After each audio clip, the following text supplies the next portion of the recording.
What district do you represent? 7? That's what I thought. Well, Rachel was. Rachel was. Okay. Good to see you. What district are you in? Mr. Glover? I gotta go take my seat. Go take your seat. Welcome to the first, perhaps, hopefully not the last, joint Beaufort County School Board and County Council meeting. This is going to be live streamed on the county channel, and it's 6 o'clock, and we're calling it to order. And we're going to start with a Pledge of Allegiance, please, and a statement of media notification and a moment of silence. I pledge allegiance to the flag of the United States of America and to the republic for which it stands, one nation, under God, indivisible, with liberty and justice for all.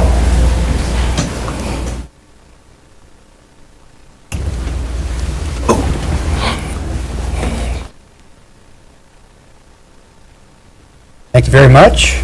The media been notified? Yes, sir. Media has been notified.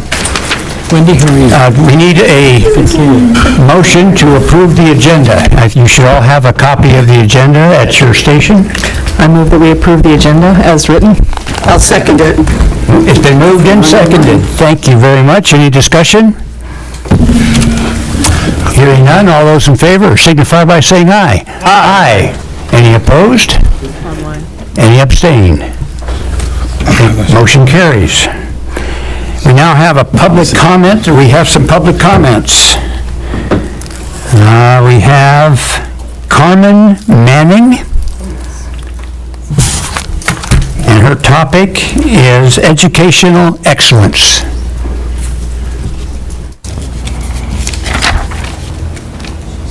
Good. Yes, thank you for letting me say a few words. And those of you who know me know that I take a lot of pride in getting a good education, and my husband and I worked very hard to make sure our kids got a very good education. So then we moved to South Carolina, and oh my goodness, I went to a talk by Dr. Rodriguez, and he said that 7 out of 10 kids are not at school level because of COVID.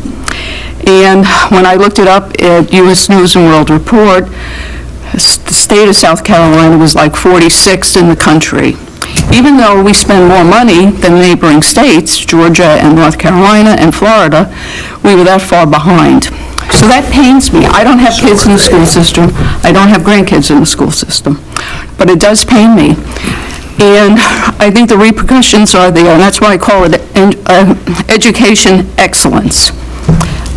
Every time I come to a presentation, every time I pick up one of your planning documents or LATS studies, it pains me because I find errors. And the errors are basic math. Anytime I see percent now, read it over 3 times. People don't know how to add numbers.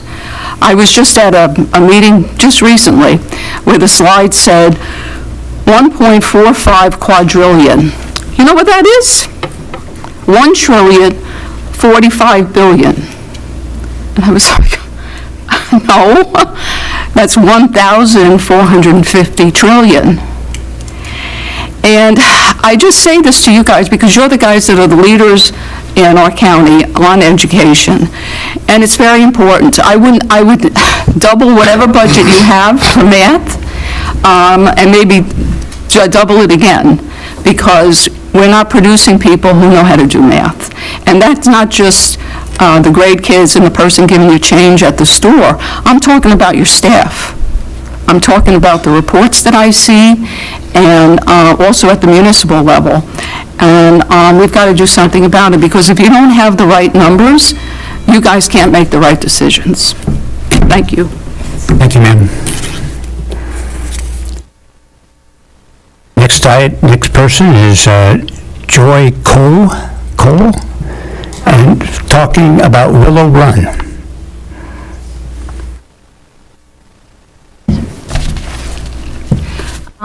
Good evening. My name is Joy Coe, and I live in Bluffton.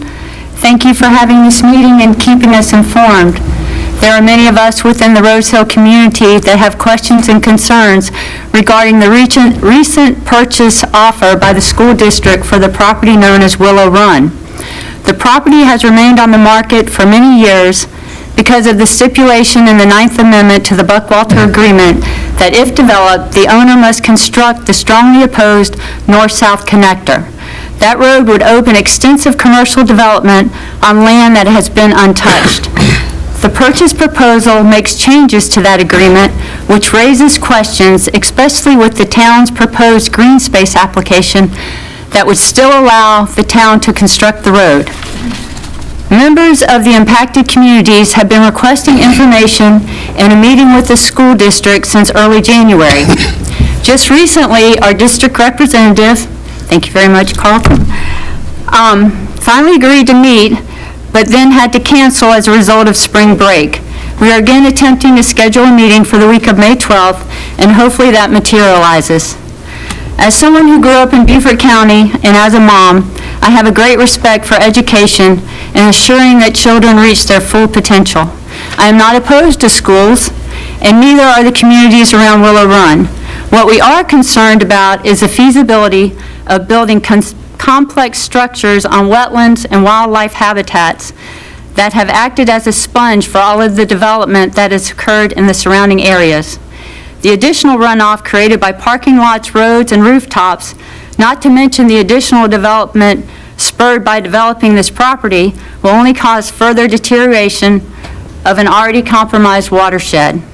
I respectfully request that the county council and school district schedule a town hall type meeting so that the communities that are impacted can be heard. Thank you so much. Thank you, ma'am.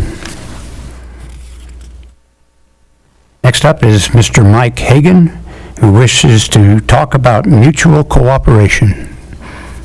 Thank you. It's all good except for the convoluted method we had to use to enter the building this evening. But thank you for the opportunity to comment, and more importantly, thank the members of the County Council and the Board of Education for having such a joint meeting as this. A little over a month ago, the chair of the school board and the vice chair addressed the County Council and pledged that going forward they were going to seek more engagement with the County Council. It would appear the school board has followed through on that pledge, to your credit. In fairness, the school board has had over the years to meet the challenges of light speed growth in this county, in spite of funding limitations that are beyond the control of either the county or the school district. There's also been the distraction of student reading material. It would appear that the school district has not always been able to provide input when the county and municipalities are reviewing proposals for future development or other issues impacting student enrollment. Hopefully, what's happening here tonight will lead to further engagement between the council and the school board, perhaps even the establishment of a formal liaison function wherein a few members of each board would be formally designated to receive and transmit information and brief other members of their respective entities. Such an arrangement certainly should include the Planning Commission on an exchange when future development plans are presented. In my opinion, such arrangements would serve the best interest of both entities as well as the public. Thank you. Thank you, sir. Next up is Mr. Tony La Martina. You're talking about congestion and safety. Thank you for your time. Say, green space, congestion, wetlands. I could share volumes of data on wetlands depletion, but I'll just share a couple of data points. 1 acre of wetlands can store up to 1,500,000 gallons of water, according to the NOAA. Wetlands save coastal communities $23 billion annually by mitigating the impacts of storms. Wetlands are the most diverse ecosystem in the world, according to the South Carolina Department of Natural Resources. You no doubt know the impact of disappearing wetlands. You're also aware that communities often place this important issue in the back seat when it comes to tax base and development. Communities base their success on growth, but what is the measure of growth? A larger tax base to please developers, or smart growth that pleases the residents? There has been much said about traffic congestion. Too often, the first knee-jerk reaction to congestion is to add roads to relieve congestion. However, rightly so, the intersections with the highest rate of accidents have been noted in a study by the county. I won't comment on the validity of one intersection over another, but the factors as to why there are accidents in the first place is key to peeling the onion for better understanding of what is needed to reduce these accidents, thereby reducing congestion. There are physical considerations of road conditions which is being looked at. Then there's the traffic management aspects such as lane markers, speed limits, stacking lanes, and traffic drop-offs. Peel another layer off. What are the causes of accidents outside of the physical that are contributory to multiple accidents such as speed, running red lights and stop signs, failure to yield, and following too close or aggressive driving? How much congestion could be eliminated as above, coupled with what can be mitigated through better policing? As one example, I watch every day motorists running red lights, not just increasing speed to beat a yellow light, but literally running red lights. And, excuse me. So how many new roads and road expansions could be eliminated by better traffic management and more active policing? How much money could be saved by better and more active policing? More importantly, how many lives can be saved?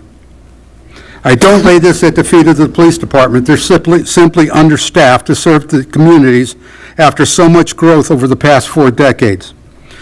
So if the savings is better and it improves traffic flow, the money saved through understanding the human factors in accidents, the savings of the deletion of planned new roads, how many police can be added to the police department, and what is the benefits?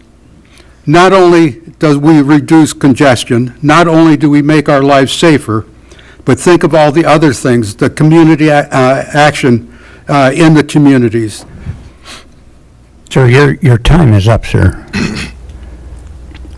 Okay? Thank you very much.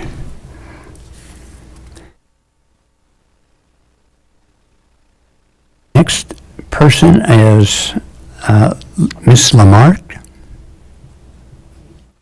I can't read your first name, ma'am. Felicia. Felice? Felice? Yes, It's Lamarca. Felice Lamarca, Yes. and thank you for letting me speak and for this joint meeting. I really appreciate both councils. What I would like to say is I have been a proponent of responsible growth and downzoning.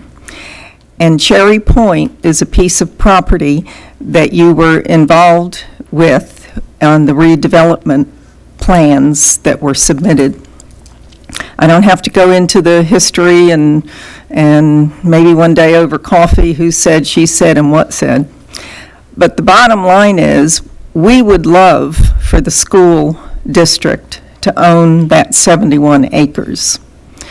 And it seems to me with the 71 acres and your piece of property that's in front of the existing Okatee Elementary School, a very nice complex could be accomplished there and would accommodate all of the developments that have currently been permitted and are in development.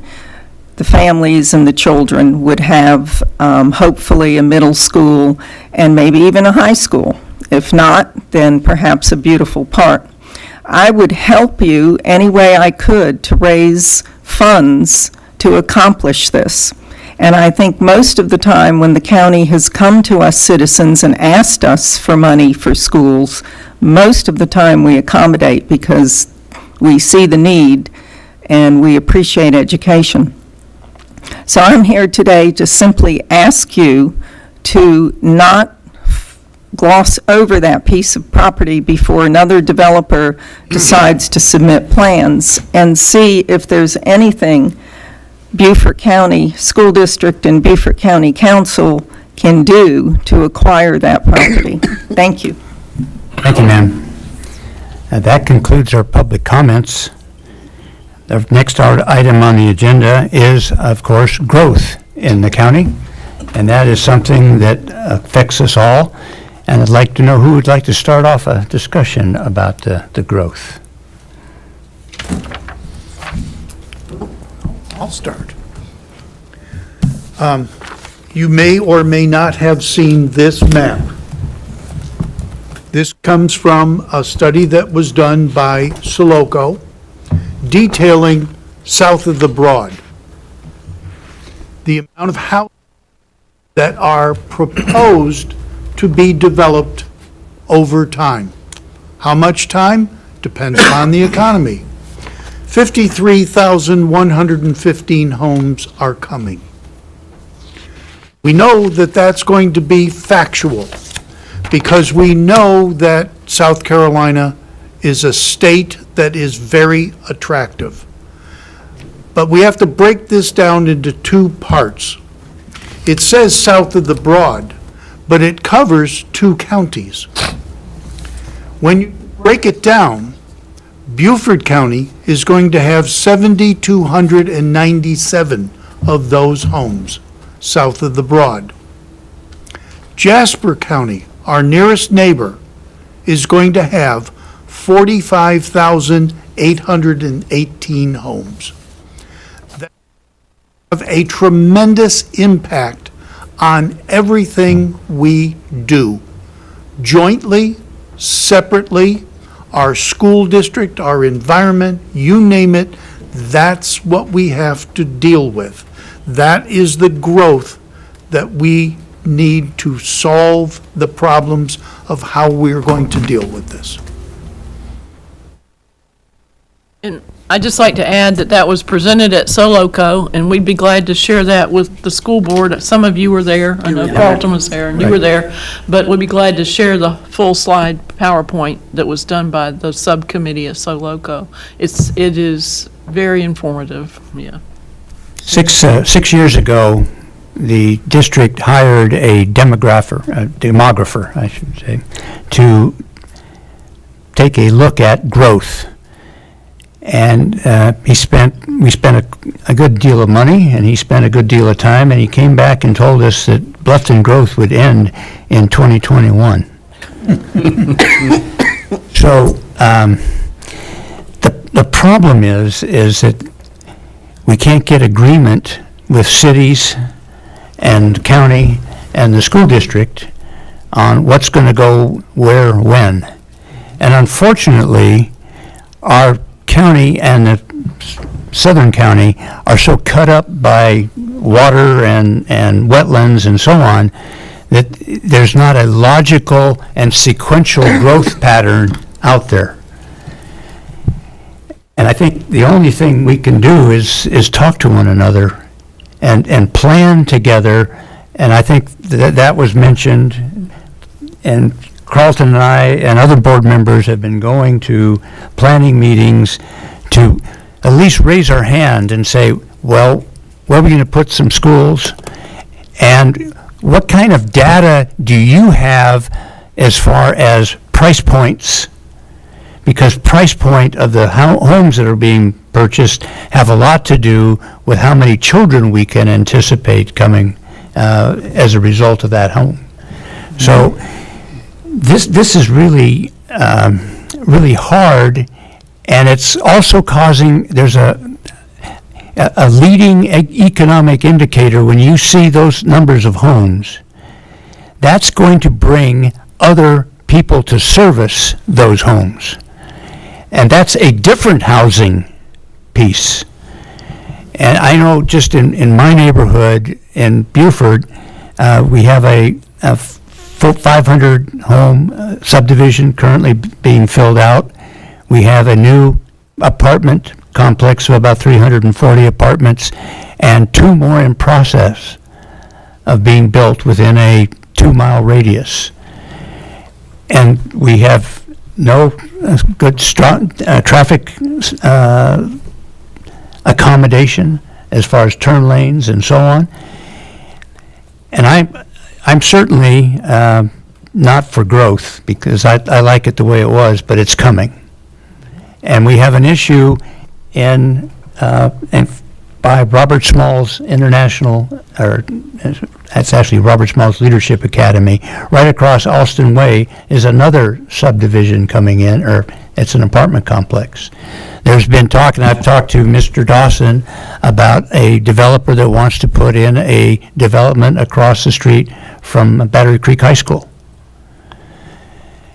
And I don't know when it's going to end, but anybody have any suggestions on how we can better scope out this and control this growth? There are 3 words that define growth: live, work, and play. People are looking for a place to live.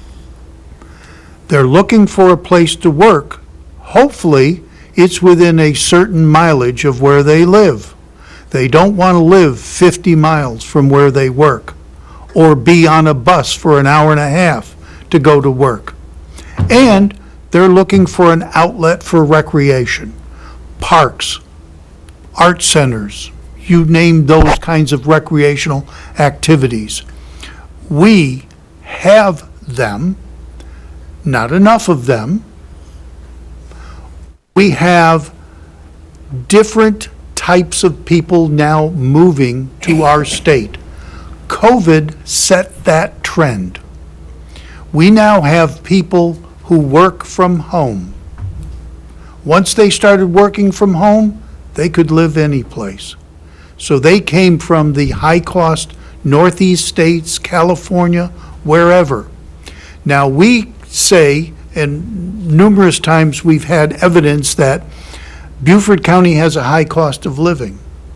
But if you're coming from California, we look cheap. So that's a difference.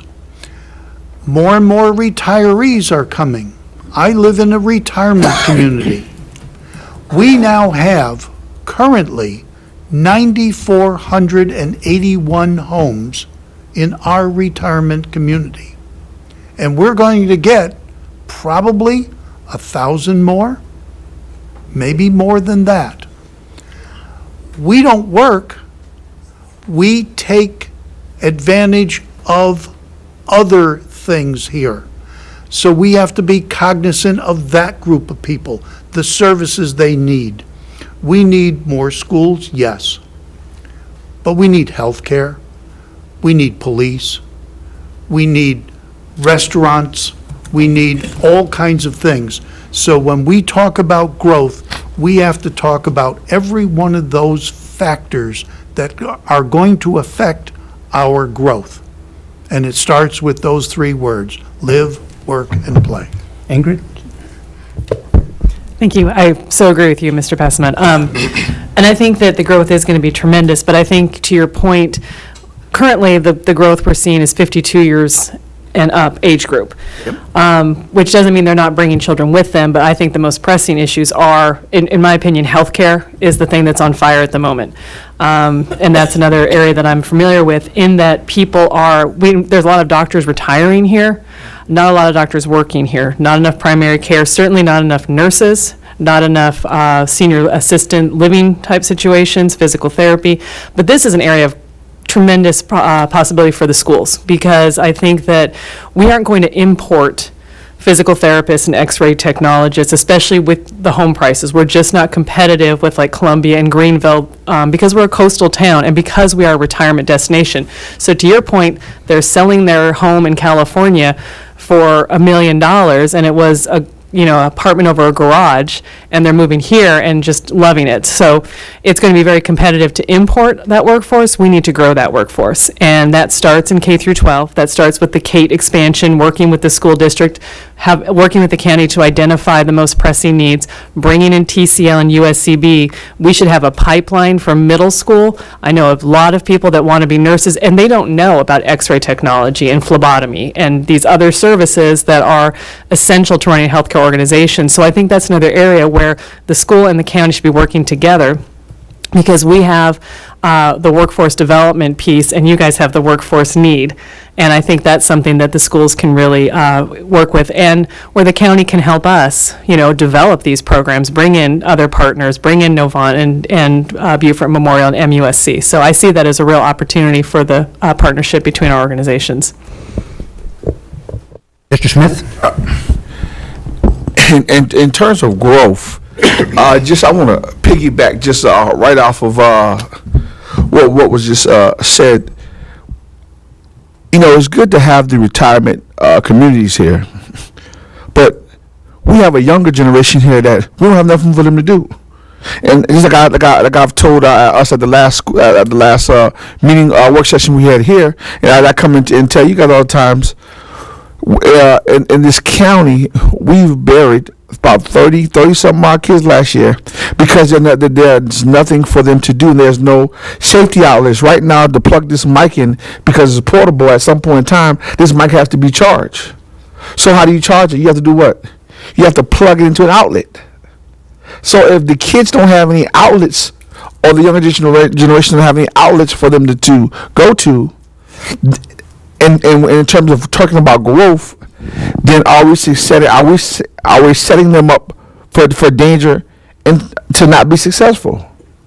These are things that we have to have a conversation about too. We talk about finding something for and protecting the seniors, or the elderly, the older class of people. But what are we putting in place for the younger generation to go to and be able to have a safe haven for them to be able to participate in things? Also around growth, another nugget is. Gonna give nuggets for a second. Another nugget is we come up with all these apartment complexes. So now you're putting a bunch of people who don't normally live together, or who don't know each other, who may not care about, or may not have the same life core values together, and you're putting all of them in one box, a Ziploc bag, and you're telling them y'all gotta live together. Let's see how that's gonna work out. So when you look at the crime rate and what's been going on in Beaufort County for the last 12 months, the crime rate is going up. I wonder why that is. Because all money ain't good money. At one point in time, we were saying, "Oh, Bluffton growth is getting out of control. Who we're going to cap it? Or the council does Bluffton Town Council going to cap it?" Okay, well now the county growth, to address the elephant in the room, it's kind of getting out of hand, because you're talking about all this shooting that's going on in some of these apartment complexes that's going up quickly. And you're just throwing anybody in them to get these bills paid, and so these people can get paid. This is something that we have to monitor too, because we same way you want to attract those people don't want to come to an area where there's a lot of violence at, where there's a lot of stuff going on. So when you talk about growth, all that's a part of growth. So it's good for us to address the educational part of it. And the people moving in the building schools part of it. But what about the people who are my age who can't go out? Only place there's to go out around here is just to buy food. At some point in here, I get tired of eating. So I mean, help me really understand in terms of growth. What else are we putting in place of growth when we have Mr. O'Toole whose job it is to bring sustained successful jobs. We have what is it called? We have an industrial park. What's the highest job that industrial park brings out there? How many jobs can that industrial park offer us? We're sitting there now. We're talking about growth, but we're also talking about opportunities, working hand in hand. So I'm leaving with that. Mr. Bartholomew? Thank you, Mr. Chair. I think we're all very aware of the growth issues here. I think the point of this meeting, though, is what can we do to keep each other informed about your needs and what development that we're seeing coming before us. I know even I have an issue keeping track of what developments are out there. We don't always get the information in a timely fashion ourselves. So what would work? Would a quarterly report work from our staff or from us? Would an ordinance that we put in place that triggers notification of a development of a certain size that had come before the school board? I mean, I don't know what to work, but I think that's what we're here today to try to address and get to the root. I'd just like to say, there are a few things in place. Carol Crunchfield, who's the planner for the school district, comes to every, not everyone, but a lot of the planning commission meetings. She also participates in the Northern Regional Plan meetings and the SoLoco plans. And I know our planners work closely with her. Another leg in that chair is Beaufort Jasper Sewer Water Authority too. And this subcommittee that was formed at SoLoco got all of those planners together. And they get together informally, but that has become more formal. So I think we're working on that at the staff level. I think it's working well, but we need to continue that. Right, and the staff needs to get to us. And sometimes these commissions, they talk to themselves, but they don't talk to us as a group. And as a group, we can start to make decisions and start to put things in place. And so as a quarterly, some kind of a more formal meeting with key members, either planning committee or of the school board and your committee that does the same thing, a joint meeting on a small topic area, like we're all over the map on tonight, but if we could do that and have committee-to-committee meetings on at least quarterly basis, would be a good way to go. Right. I know I'm willing to commit to that. Yeah, good. Yes, sir. Just want to piggyback on what Mrs. Howard just said about the Northern Regional Planning Committee. Mr. Campbell was a member of that committee, and it would be great to have somebody there to represent the board Absolutely. at that meeting and stuff, so. Right. And that is an absolutely wonderful committee to be on. So it keeps everybody informed. On the northern side of the Broad River. Right. Right. Well, yes, sir, Mr. Dawson. Yes, we have a open discussion here about the growth that has taken place and the growth that is coming, and we're talking about places to live, work, and play, and so we're preparing for the growth. And I think we're missing the point of controlling the growth. No one's talking about controlling the growth. We're preparing for the growth. And I think if we all are really concerned about the growth that's taking place in this county, we will start thinking about, okay, how do we control it? And controlling it is every developer that presents a project for development in Beaufort County, it's always, for the most part, an upzoning. And so if we want to control it, then let's stop upzoning the property and let them build as is, which is by right. And so if we take that initiative, then we can control and try to stifle or at least get a handle on the growth that has already taken place and the growth that might come in the future. The old adage, build it and they'll come, that's what we're operating on. We talk about the age group that's coming from California, age 57, 50, whatever, and so they may not have children, but they sell their homes up north and they're moving south.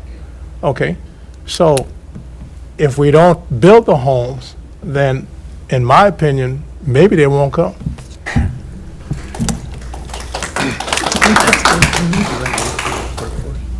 Sure. Let's, a subset of this, of course, is workforce development and workforce coming in to get the right people, get the right training at the right time. And that's another committee that we look at that a lot in our career and technical education. And I'm not sure that we've told the county council what we in the county school district and in ACE, what we're producing and where the kids that are graduating, where they're going. A lot of them are leaving the county because we don't have a way to integrate them into the businesses that we have in the county. I came from up north where you have unions, and I don't like unions, but I do like the fact that they did the kind of placement for our kids. They left and they got their apprenticeship training by the union, and then the union parceled them out to contractors and so on. So how can we help manage workforce in this county? Any ideas? Sir? I just want to throw this out. Dr. Boatwright, I think, hit the nail on the head with aligning with TCL and USCB. They're focused on retention. And I think council has tried to help with nurse retention and others. So again, right there, very important, so. Mr. Chairman, so we do have the new internship program, which we work closely with your staff for, which I think can blossom and could be a great effort for the school districts with the county. Also, we work with TCL. We do some funding and USCB and the Workforce Training Center. So I think there's more we could do, but I really like our new internship program, and I thank your colleagues for doing it. And we need to expand on that a little bit further.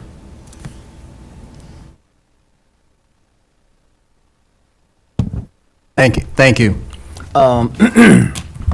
This has been a very productive conversation. I really am learning a lot, and I appreciate everybody making those comments and those points of improvement. I'd just like to talk about a few things very, very briefly.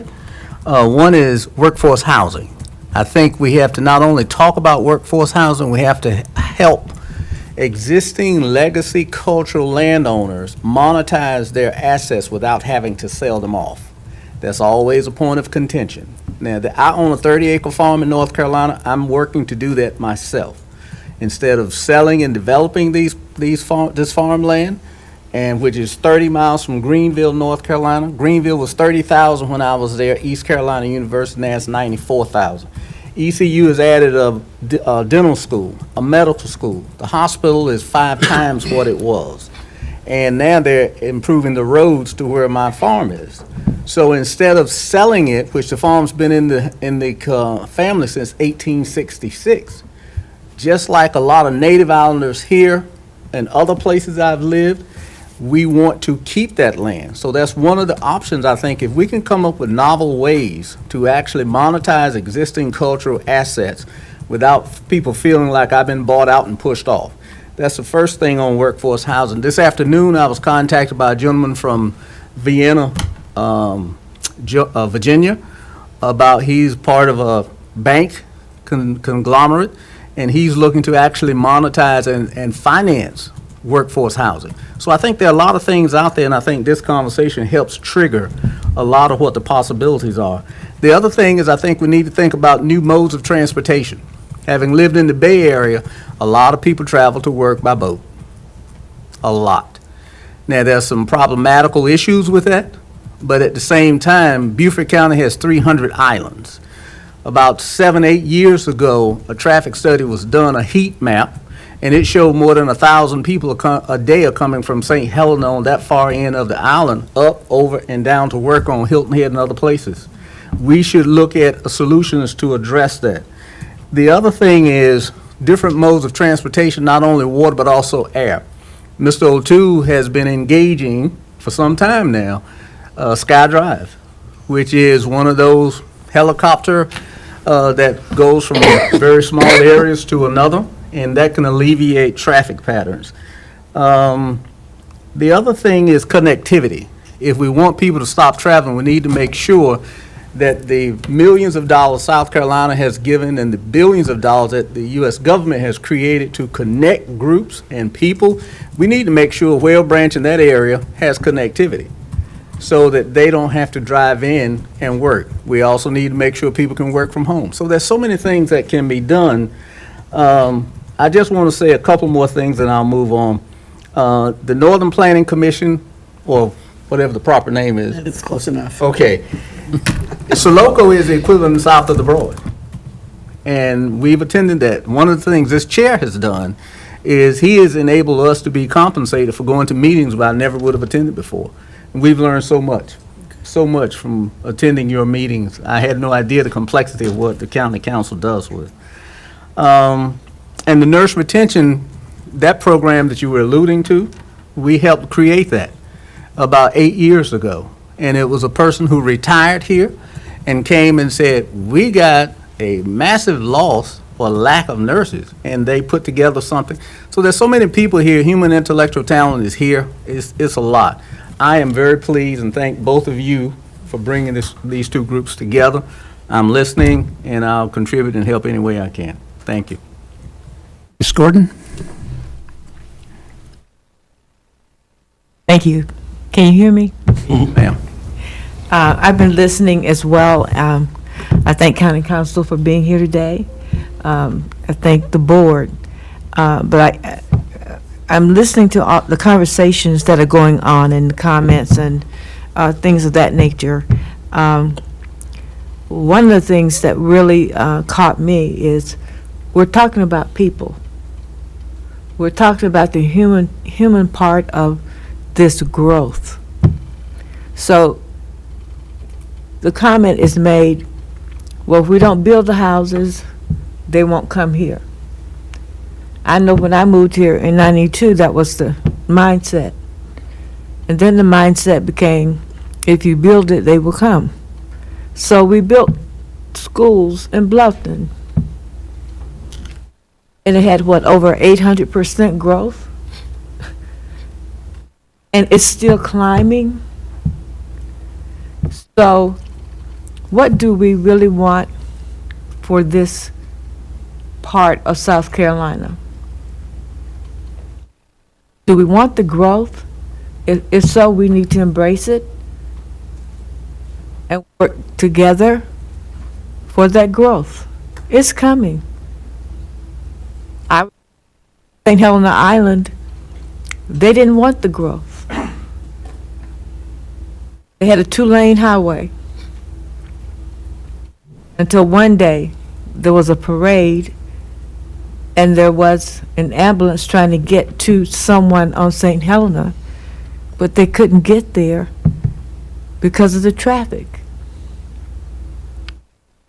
The next year, they expanded the road. And with that expansion, came Publix and all of that. So I listened to live, work, and play. We're doing the live part. We're doing the work part because we are expanding in certain areas for people to come here and work. But we don't necessarily have the play part. And that I'm talking about for the kids. North of the Broad, we don't have a movie theater. We have a drive-through. I don't know if you've been, but I haven't been, to sit up in my car and hook the speaker on it or whatever they do now. But the place that our kids have to go, or our parents have to take them, they have to drive to Bluffton. We have to leave this part of the county to go play. We have golf courses, yeah, but our kids are not golfing every day. So when they graduate, there's no place for them to be in Beaufort. I know, because I have 2 kids, and they left here. They may come visit me, but they're not going to come here and live. So when we talk about this, remember we're talking about people. So if you want to stop them from coming, then you do that. You don't build anything. You don't make it attractive. Whatever the draw is. But we have 3 military bases in Beaufort. And they've seen the water. And they've seen how beautiful it is and what it can be. And that's why they come back. So I'm for growth, but manageable growth. I'm not for stopping people from coming here. If you build apartments, that's okay. they'll get to know each other, or they won't. It's what it is. But we have to work collectively so that we know how many schools we need to build, what we need to do for the kids as well, not just the adults who are coming here. You have children who are coming here. Thank you. Anybody else that hasn't spoken already on this topic that would like to have something to say? Anybody else? Yes, sir. Yeah, thank you, Mr. Chairman. Two things. We talk about growth, and there's needs, but the biggest problem, I think, for the school district is land, and basically obtaining land in the growth area. And you can't, particularly south of the Broad, you might can do it north of the Broad, but on the south of the Broad, you have to plan now for 50, 60 years from now, because that land is going to be taken. And so I don't know where you are with, or the school board is with that, as far as preparation of land, purchasing it and then having it sit there for that 50-year run or whatever. That's a big investment. But if the growth is coming there, you're going to need someplace. So I'm going to leave that alone. I want to talk about, you asked a question about managing workforce. And when we talk about nursing, and we are doing some things in the county with a Beaufort Memorial Hospital, around TCL. You are doing some things as well. I don't know, and help me with this, do we have an idea of what you're doing, and do you have an idea of what we're doing? And basically, because there are times when we receive requests, and my heart is for nursing, because there's a need for it. And at the county level, I may jump on something, but it may not be the best thing to do. If there's a coordinating effort going on at the same time, there is one nursing program that the school district, the technical college is working with, county council is supporting, we all supporting this effort. But I want to go beyond nursing, because it's hard for me to find a plumber. Okay? Yeah. And so there are other craftsmen out there that we also need to be looking at as we develop a workforce that can meet the population and our needs and stuff. And I'll just stop it right there. We are building more career and technical education in two of our schools, and part of this new referendum. And we also participate with the Academy for Career Excellence, the ACE. And your point is very valid, because we are training EMS. We are training hairdressers and barbers, and we are training electricians and body shop and marine tech and so on. But we're not getting out to the county and saying, this is who we're graduating, this is how many, and we have waiting lists for some of them. So that's why we're expanding in the district. But we haven't shared that with you, and we need to do that.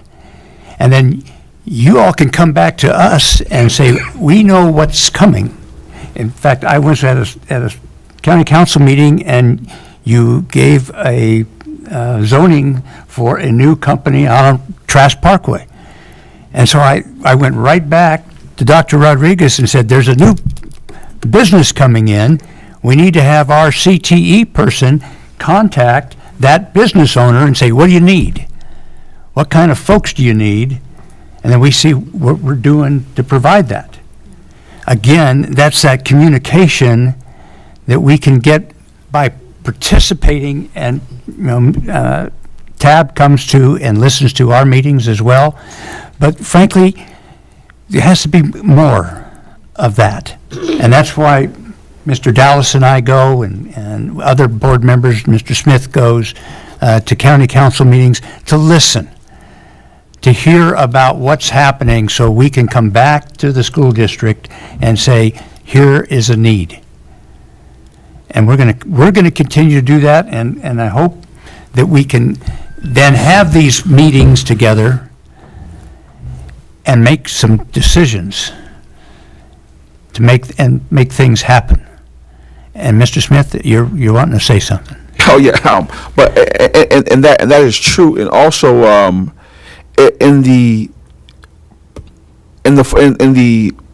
time frame when those meetings do happen, I think we have to come up with a wraparound to where the information is transformed, because just on Friday when we were having the work session, I think it was Friday we was having the work session, we were talking about these meetings, and our CTE person was stating that I think that they had just worked with someone from the county in terms of what these jobs look like and in terms of bringing these jobs. So so the question then comes to me is, how do we know that these are jobs that the community as well need? These are jobs that the community is looking for, but also how are we getting the information out to get people to understand where the needs could possibly be in this county, and also what our people are quite interested in, or I mean, what people are interested in. Because after I left for Friday, I was talking to someone. I'm kind of jumping around. I was talking to someone there. We were talking about the EMS jobs and the firefighters, Mr. Smith. And to be honest with you, an EMS job and a nursing job are not really far from each other. So when you talk about the skill sets, once again, everybody may not be going to college, or some people may not be going to have the skills to want to be a nurse, or they may want to do something else. Then the menu, as when you go to a restaurant and sit down, the menu is really not as big as it may seem to be. It may be a big menu to you because that may be more of what you have a taste for. But if you keep serving seafood to someone, or you offer them seafood, but they like burger and pizza, then that menu is not as really big as you think that your menu is. So which brings me to the point of, in terms of formalizing our menu, in terms of what the community needs, I think that we all have to be able to understand what we're creating in the menu and what our county desires and needs versus want are really calling for. Because prior to that, I think I was at a planning meeting. I think me and Mrs.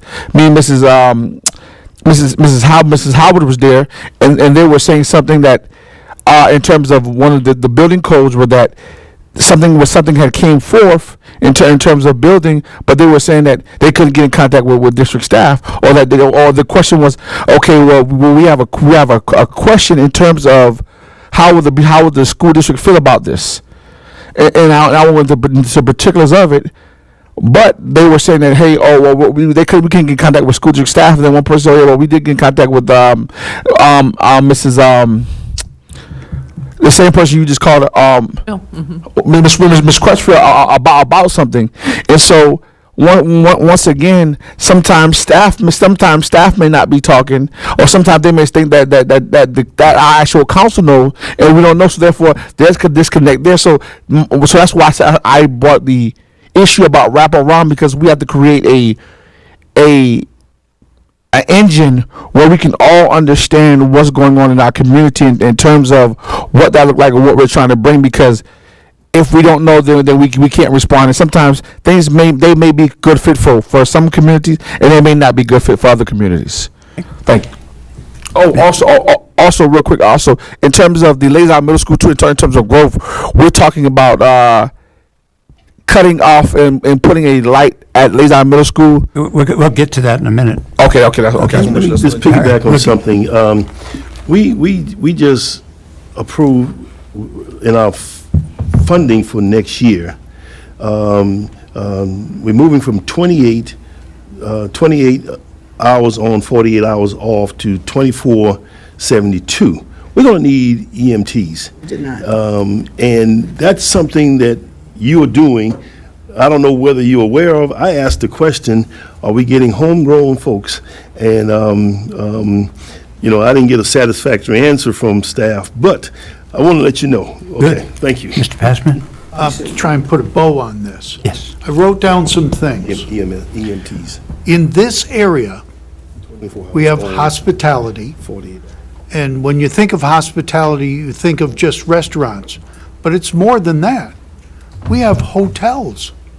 That is an industry where individuals can earn a good living. So it's the idea of exposing our youth to that industry, whetting their appetite. Golf, major.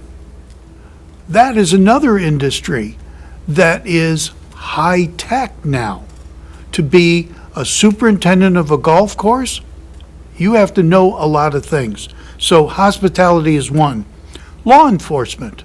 We have the sheriff's office, we have SLED, we have all of our municipalities.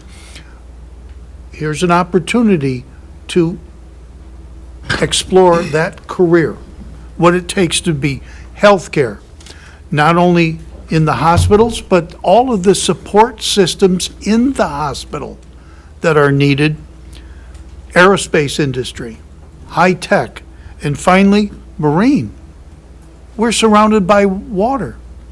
Marine technology is an important part. So our challenge, that's workforce that's needed. Your ability to whet the appetite of kids at the middle school, elementary school, and certainly the high school leads them to a different career that they may not have even talked about.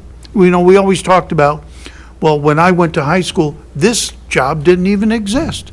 It now does. Mr. Chair. Yes. So the district is doing a great job of bringing Kate and bringing the children and teaching them the jobs that are here and need to be filled. But they're not going to stay here because they can't afford to live here. So if we don't address the workforce housing and make it affordable for them to live here, it's going to continue to take our great children to other states. Point. Good point. Mr. Chair. Oh, yes, sir. This question may be better reserved for number 7, but, we've talked about the kids, which is extremely important, but what about your workforce issues with your staff? Right. And your teachers? That's the next on the agenda. Okay, I figured it may flow into the next part of the agenda, but I'm going to bring that up. Thank you. Dr. Rodriguez, are you ready to talk about our budget challenge? Do you Good have segue. budget Thank you. challenge? I said, do you have budget challenges? Don't we all? Maybe, yeah.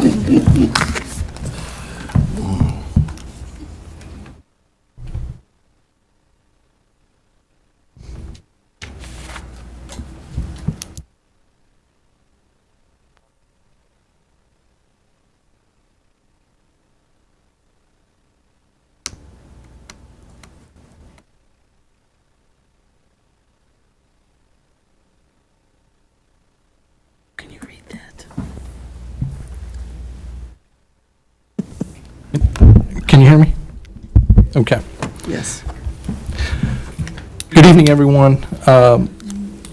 Thoughtful and enjoyable conversation listening to you all talk about workforce matters, and there's quite a bit that the school district is doing in relation to workforce matters and manner in which we select our career and technical education programs. We do that by looking at workforce needs in the area and by looking at regional workforce needs as well. And we tap in to workforce development in order to find out what those needs are as well. And that's how we go about selecting the programs that we offer within our schools. They're tied to the needs that are out there. And I'll get to the budget real quick, Colonel, but just sort of take a point of personal privilege in it.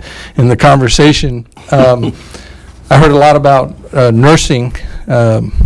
We started a biomedical program at Beaufort High School in which our students are learning and getting certified in, for example, phlebotomy or other medical-related skill sets, and they're getting some industry certifications through that process as well, which then also allows them, as they continue to move forward, either into TCL programs or other nursing type programs that may be out there for them to take advantage of. So there is a preparation component, and some with the industry certifications they receive can go right into the workforce as well with some of those, if they choose to do that rather than continue in a post-secondary institution. Welding, auto mechanics. I heard Mr. Passman talk about marine mechanic programs. So these are things that are sitting right in our either ACE or in one of our local high schools. And we try not to duplicate programs with ACE so that we can have more exposure for our students and tap into, the variety of interests and needs that they have. So just wanted to put that out there, and we're checking to see if we have, we had some shifts here locally in the building, as you can see, with some of the work that's being done. But if I can get some of the choice options for you before you leave, and we'll put that in your hands as well as our community report card, a report that we offer. So budget, because that's what Colonel asked for.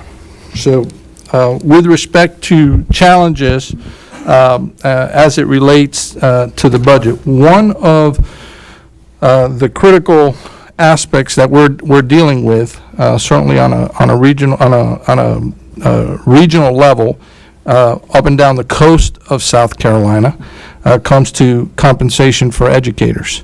One of our competitors, about an hour and a half up the road north, is looking at an $65,000 beginning teacher compensation. Okay, and so there's a market demand around that, and one of the things that we have done, just like we did the last time we made a big move with respect to compensation. We looked internally first to do some things internally first, and so this is no different. We've done that. And that'll be part of our budget process. But the compensation issue is a big piece. You've talked about some of the reasons why. You talked about the cost of housing, as an example, right? And the three words that Mr. Passman mentioned, right? Live, work, and play, right? And in order to live, right, that compensation piece for educators is certainly a factor.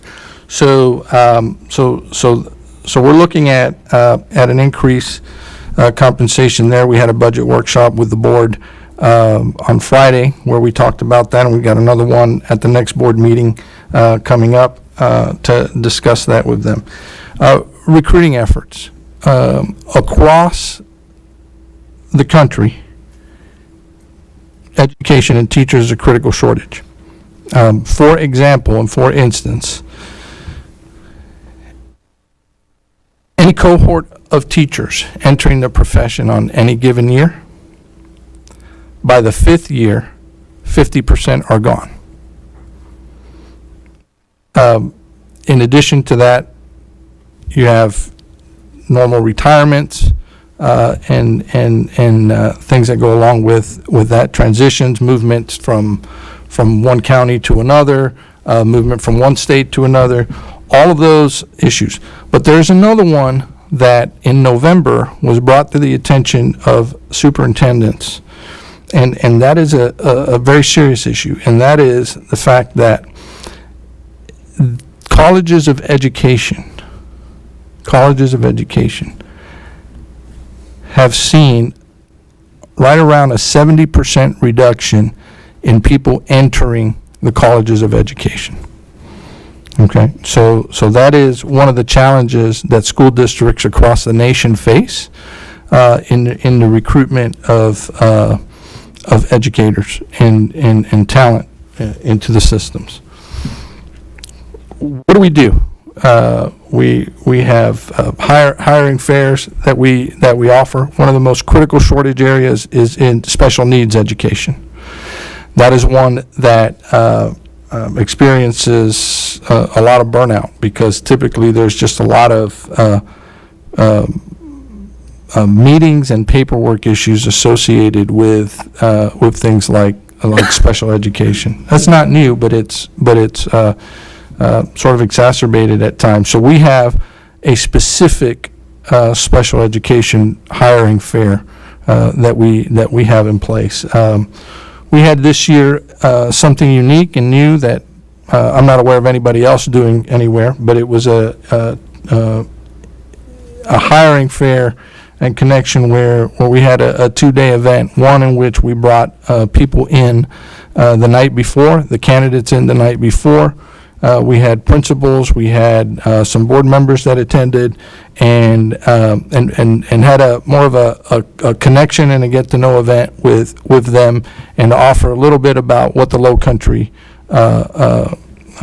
really does exceptionally well, right? Because you're trying to bring people in and get them to a space where you can then interview them and offer positions if they're the right candidates. Followed by the next day on Saturday, a specific hiring fair. We have visits to state universities across the state of South Carolina, and then some outside of the state of South Carolina. It's in terms of recruiting fairs that we do, and that we offer. We're advertising significantly around our efforts in the school district around hiring. One of the challenges we face in those advertisements, and we also face it, by the way, when we're interviewing candidates, right? And that comes in the way of what's the final compensation that you're going to offer, right? And so there's some challenges around that, but there is some legislation that is out there right now that looks to require specific salary amounts when you're doing interviews and offering candidates jobs by specific dates. So I don't know what format that will end up in, as it goes from the House to the Senate or the Senate to the House, and it comes back and forth, and where it lands, some of that might shift. But we're very visible in community events. If you were at the air show, you would have seen some of our team there. If you were at Mayfest in Bluffton, you would have seen our team there last year. You'll see us again this year. USCB as well. We work closely with our local universities and partnerships there. State funding, as an example, just recently, very recently. The state discovered a structural flaw in the state's primary funding formula for teacher salaries. And traditional school districts, traditional public schools, and traditional school districts are experiencing a loss of funding due to the formula's inclusion of two proportional calculations that compound their impact on the districts. Consequently, the calculation is disproportionately allocating higher per-student funding to state-sponsored charter schools compared to traditional school districts. BCSD, for example, your Beaufort County School District, received a reduction of $2.9 million for the 25-26 school year in this line item. And this is new information, hot off the press, actually today, as an example. Right, so despite a line item, with state minimum teacher salary increases, that is an impact that we face and that we see. Trying to think here.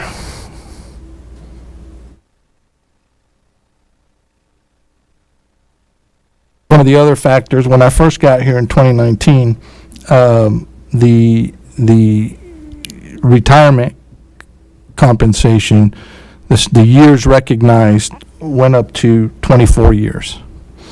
We have systematically added a year into that as well every year. So that work has been important. It's a good thing. We're now proposed in this budget to get to 30.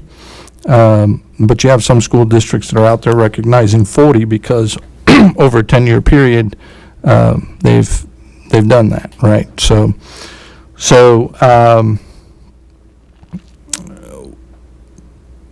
those are just some initial challenging thoughts. Ms. Crosby, are there any others that you can think of? Process. That would be the only. Gotta have a microphone. So she's talking about the late legislative process. So a lot of these bills impact our budgets, right?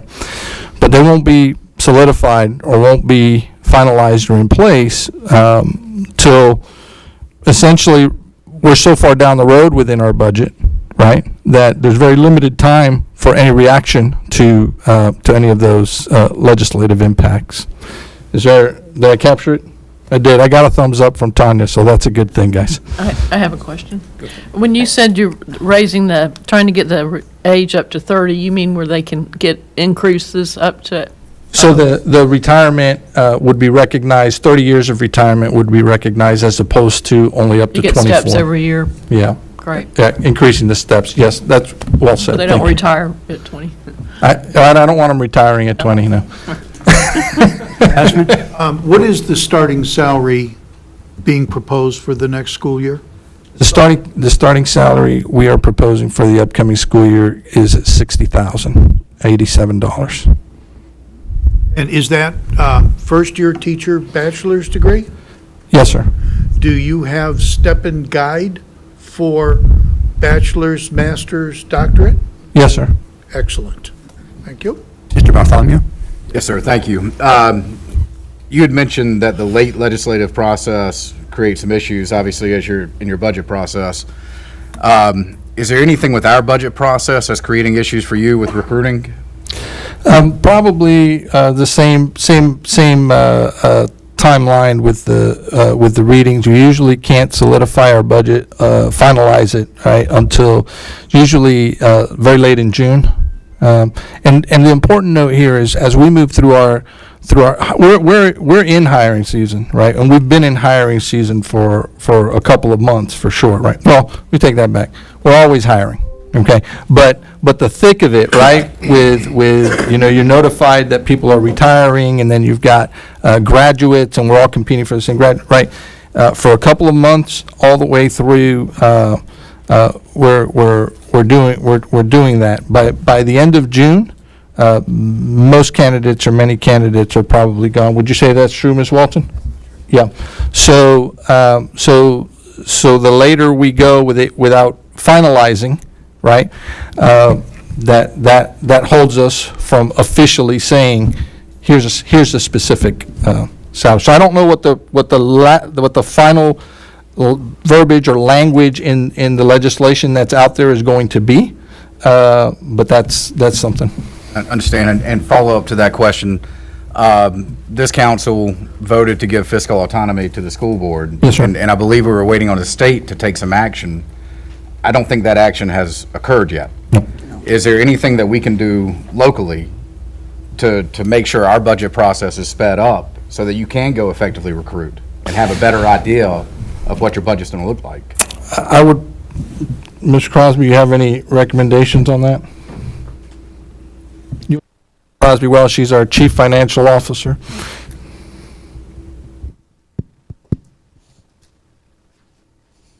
Good evening. I'm going to try to stand somewhere where you can all see me. That might be a little more difficult, but good evening. Tanya Crosby, Chief Financial Officer. So the process. If you did your budget earlier, or if we had conversations earlier, we would know no more information than we know now. We are waiting. We have had one budget projection from the state through the House Ways and Means Committee, and we're utilizing that to follow through with our budget and assume that nothing will change. However, the Senate could change the budget, and we will get, we haven't gotten that Senate projection yet. I'm not sure if they've ended their session or not, but we expect it this week or next week, but we have already been through one reading of our budget, which we have to do in order for our timeline to work with yours to make sure we can get 3 readings in by June 30th. unless we were to insert special called meetings for both the board and the council, which would be, quite disruptive. I think what the process that we have now is the best we have with the required readings of 3 school district and 3 council. So as long as we do not have fiscal authority, I believe that we will still need to continue, with the 3 meetings. So we come as early as we can, but we would have no more information if we came earlier. So that would be. And just to point out, as we talked, their first presentation to council will be before their board actually certifies the budget. So, but we're going to adjust to that, so that will happen. Right. So May 19th, there is a Finance Administration Committee meeting, so we'll be presenting at that. If any of you would like a little preview beforehand, or you can re-watch the board meeting from Friday's work session, and then we'll be doing something with any updates on Tuesday, May 6th as well, so you could watch that on the county channel as well, or I'm happy to meet with anyone and give you a preview of the information. Mr. Status of federal funding. Status of federal funding. So our position is that, first of all, we have received no reductions in federal funding as of now. We are not expecting any in the next fiscal year. And the reason for that is the federal funding year has already been, the federal budget has already been approved through September 30, which affects the 25-26 school year. So we're not expecting funding cuts for next year. It is the following year that might be in question. So we are we have a few safety nets to help offset any reductions, but we do receive probably $27 million of federal funding overall, with the bulk of that being the food service program, probably $10 million of that.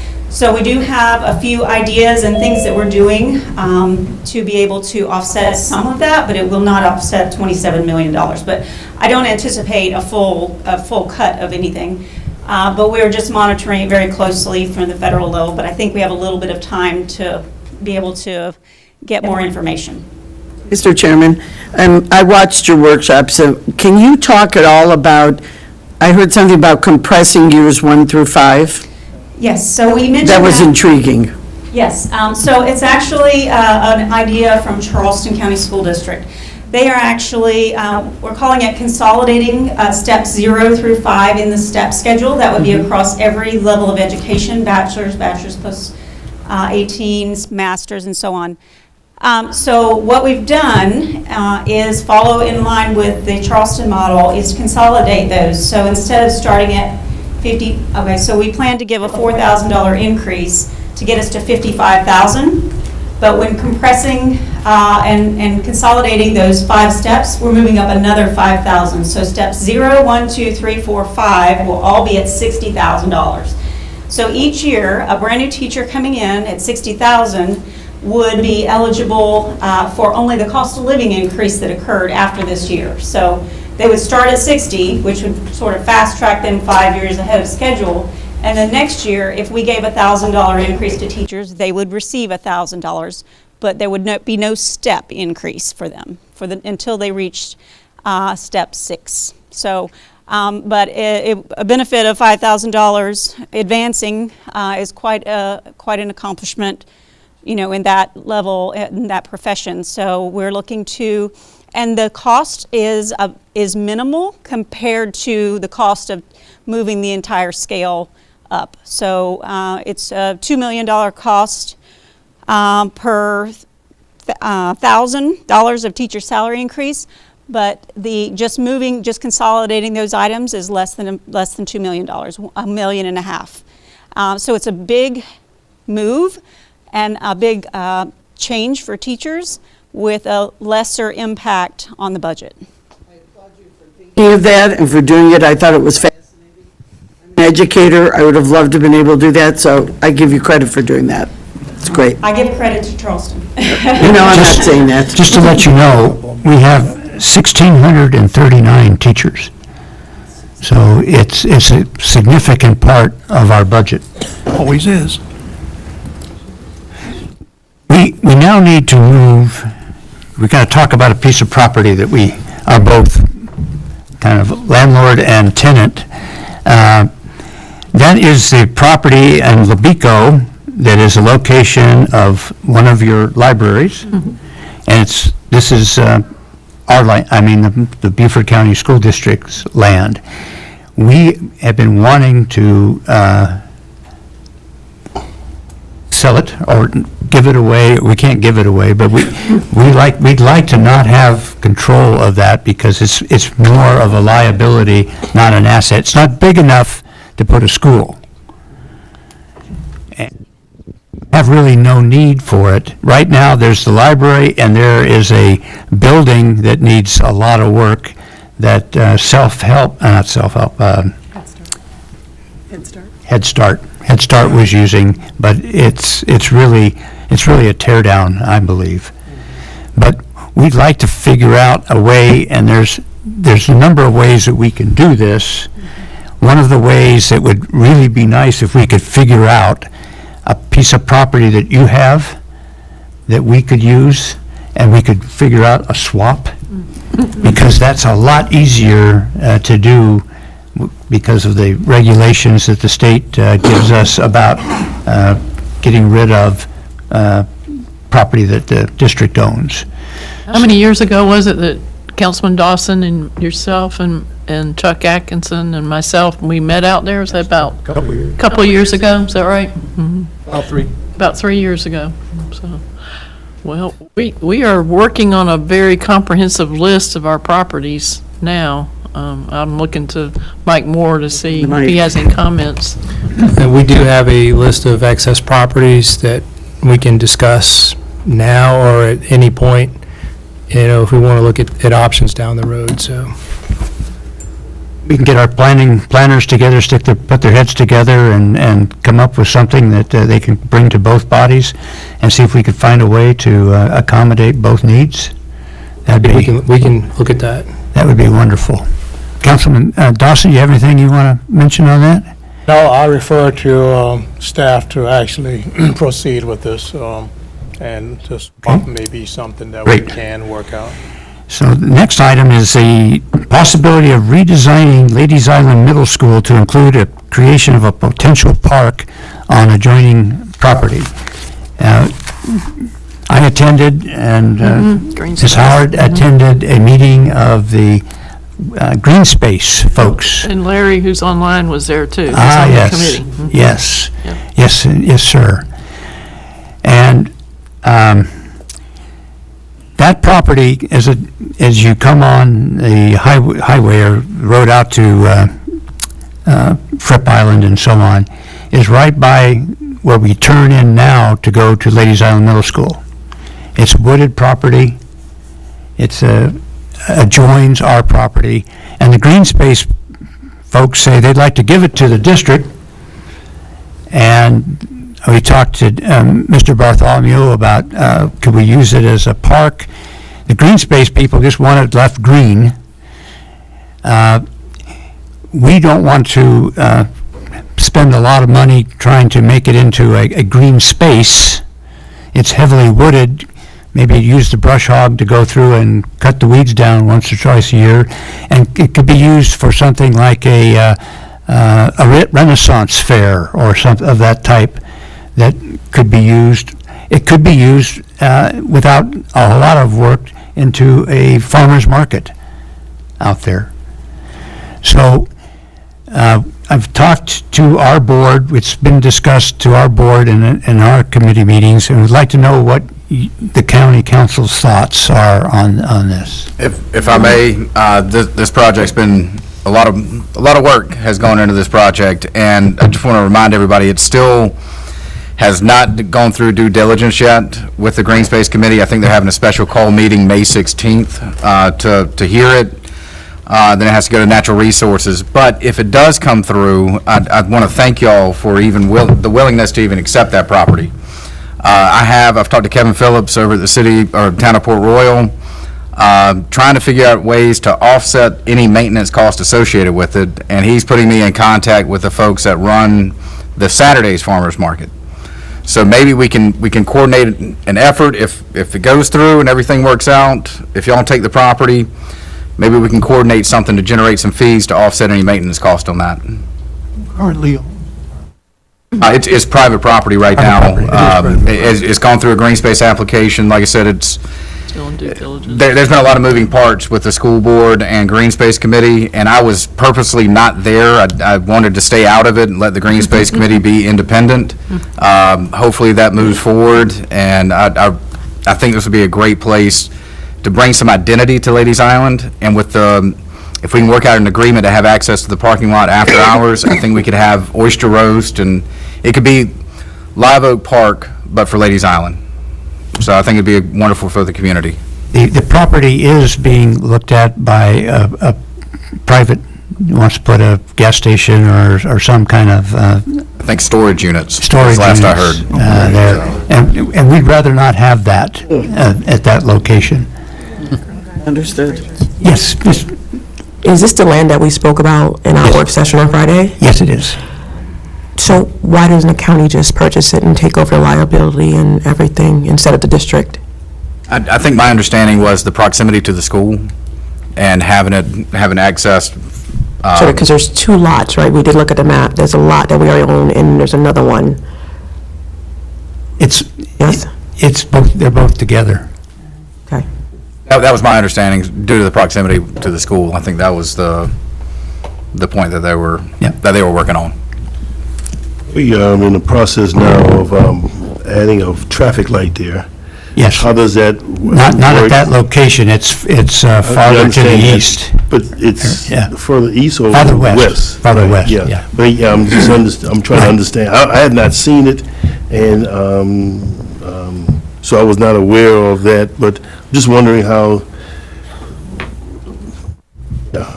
And is the other question is that would that property be in the county or in the city of Beaufort?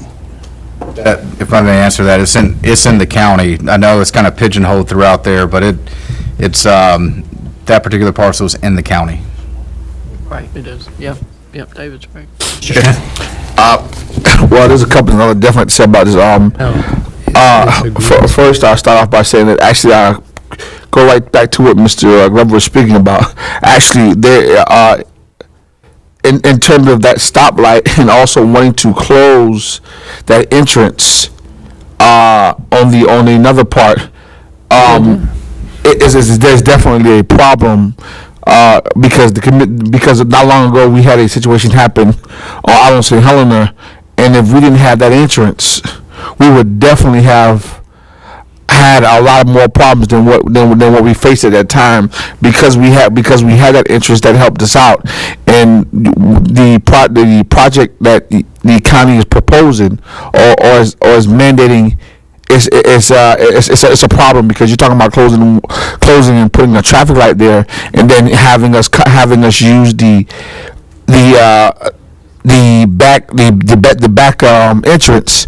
And I had a meeting about that at least on middle school about that several times, and I've made it clear that my constituents and I too definitely have a serious issue with that, because more ways than one are definitely needed for the location.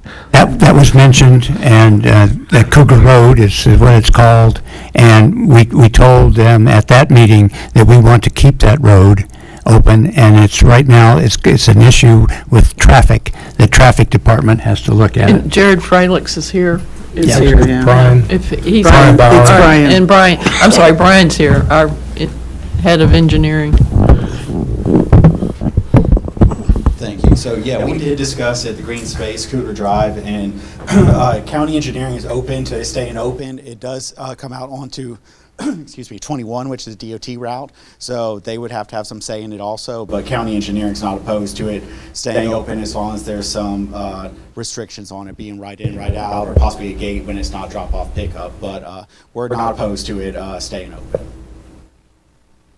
Well, I mean, and that's fine, but also, even with the conversation about the green space, and just being respectable, we do have representatives, and it's the reason why we are representatives, and I think that we should be morally a part of these conversations so that we can better educate our people in terms of understanding and getting a clear understanding of what's going on when these projects do take place. I just want to, put that FYI reminder out there.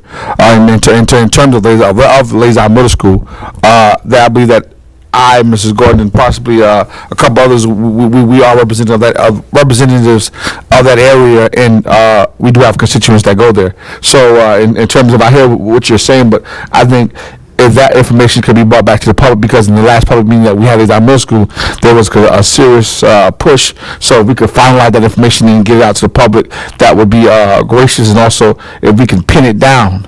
Because, it's one thing to have these meetings, but to be able to pin down information and understand exactly what we're saying, so just not saying that it's something that's been talked about, and the next thing we know, the decision is made, and that's what's final. I think that is, if we're going to communicate, then we could effectively communicate in that way, everyone's on the same page, and people feel that they've been involved and they've been included in the process. And Mr. Smith, if I may respond to that, I planned on looping everybody in, you in particular, and Ms. Gordon as well, for this project, but I wanted it to go through the Green Space Committee without interference. I wanted it to stand alone on the merits. It's a new program.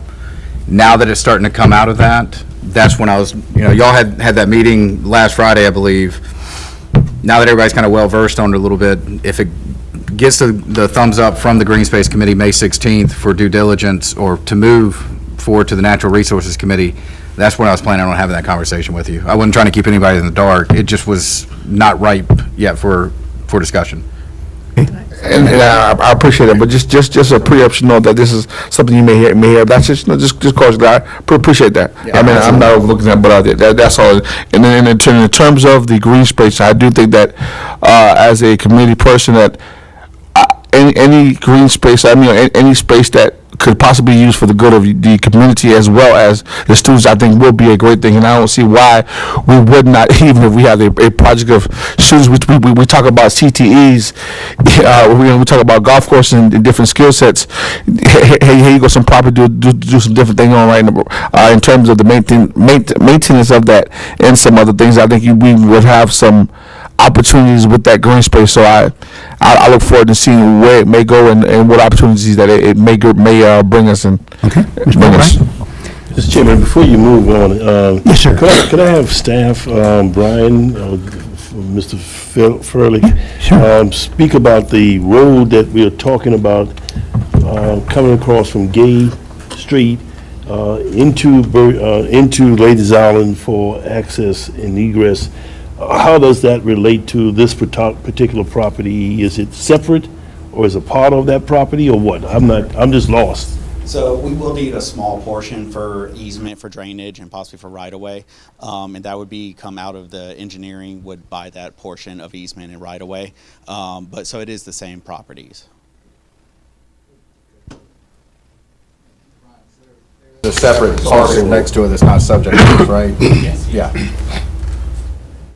Okay, so I'm going to weigh in south of the Broad, Hilton Head. I am familiar with this area, though, but I've heard a couple different things between if we're going to own the property and bush hog it once or twice. Live Oak Park, as I understand it, there's a facility you can rent, there's a basketball court, there's oyster roast. Those are two different visions of this space, and I think from my point of view, on Hilton Head, the town of Hilton Head owns the Rowing and Sailing Center, which sounds similar. It's got a dock, the liability, the maintenance, the security, particularly next to a school. I think that depending on what the vision is for how this would be used and what the green space's ideas for it are something to really consider, because I know that we manage a lot of property across this district, and there's a lot of legal issues that have to be worked out and whatnot, depending on how it's going to be used. So that does just, as I hear these things, I think it would have to come back at some point with, those are two very different use cases. I agree. That's my vision, but step one is getting the property. So we can have those conversations down the road, but I think we got to get the property first. And we have some really good examples of how we've done some mutually beneficial intergovernmental agreements that would address all of those issues in it once that is decided to go forward or not. And that brings up a good segue to the next item on the agenda, and that has a discussion on working together to allow communities to increase utilization of school district assets and buildings after hours. And who would like to, I've heard that you had something that you wanted to say about that. You have some, is this on? Yes. Right, yeah, we have some families that, on Hilton Head, that want to use the tracks, if you will, to run some of the cross-country kids. They don't have access to it, so, and I know, Dr. Rodriguez, you had fielded some of those questions. Where does that stand? I mean, this is a great segue to that. There's a number of teams there, coaches that want to have access. It's a difficult issue, and it's a difficult issue in trying to figure out co-use agreements. And unfortunately, coaches want to coach their own teams in isolation. They don't want to coach their teams with other competitors, yes, sir. you know, and that's one issue. The other issue is a liability insurance issue that has to be worked out. And I think, and I've talked to Dr. Rodriguez at some length about this, and we're trying to figure out how it could be done. Could it be done? Yes, it could be done. But it would have to be done with our students getting first priority for the facilities. So would that mean that they could come in at 5, 6 o'clock in the morning, and we would be after school, or they could come in after dinner? You know, something like that could be worked out. Absolutely. But it would have to have, you know, there's insurance, liability kind of issues, and any kind of maintenance as a result of it. But one of the things that people don't understand, a lot of, especially people that haven't been in the schools lately, it's a lot different than in 1966 when I graduated, and the football field was only used in the fall by the football team. We didn't even practice on it. Now we have the field turf and modern facilities, but we have girls soccer, boys soccer, girls lacrosse, boys lacrosse, and then football, of course, and we have other clubs that want to use it. And JVs for all of those. And JVs for all of that. So those fields are fully used, and we'd have to work around it, and it would be something that would have to be a lot of coordination made. It's good to hear that you're thinking about it, and if you can include me in those meetings going forward, I'd love to be part of that, so. Thank you. Certainly. I want to speak on, go ahead, Dal. I'll defer to you. I'd like to speak on the utilization of your facilities. I'm in a rural area. We have very little there. And one of my meetings on recreation activity, there was a gentleman there wanting just to work with his children on playing soccer. We don't have a soccer field nowhere, but you have green space on your campus, and you know, I don't know how you would do that with liability, et cetera, but I would love to have access, our community to have access to those facilities that you have. And one in particular, when we raised the St. Helena School, the comprehensive school that was built in 54, one of the buildings that was left up because the community said we would love to have that remain was a gymnasium. Right. And now we can't get access to it. But the community wanted that gymnasium to remain there. And basically, you know, how can we work through that to make it available to the community and stuff?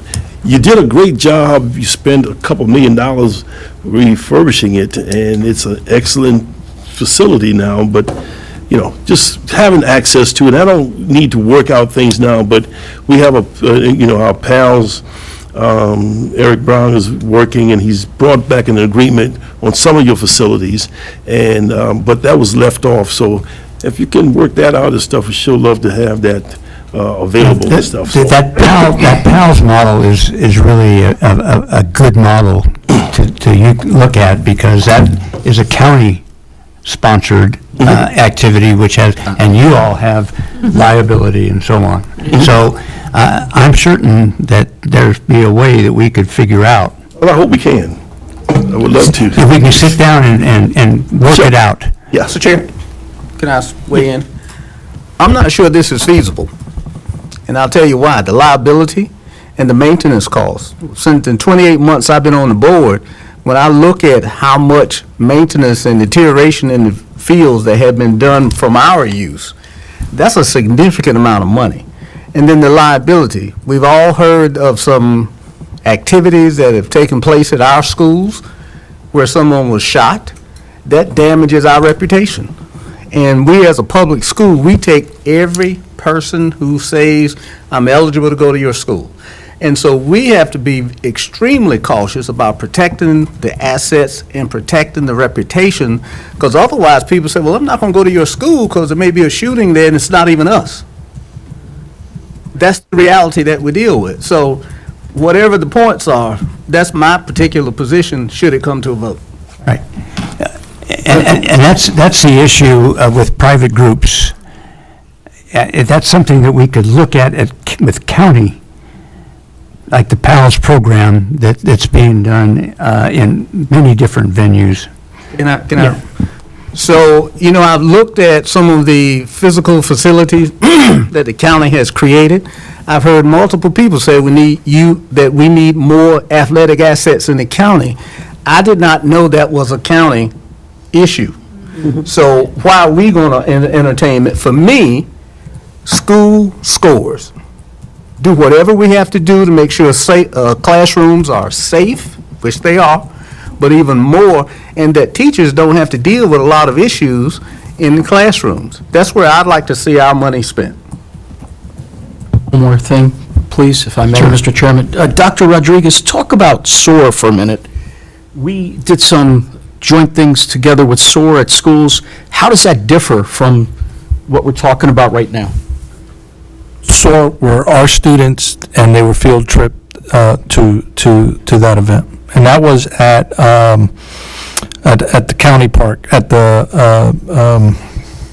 right here. Yeah, right here. Thank you. Burton Wells. Burton Wells, yes. A little bit older, but it's happening.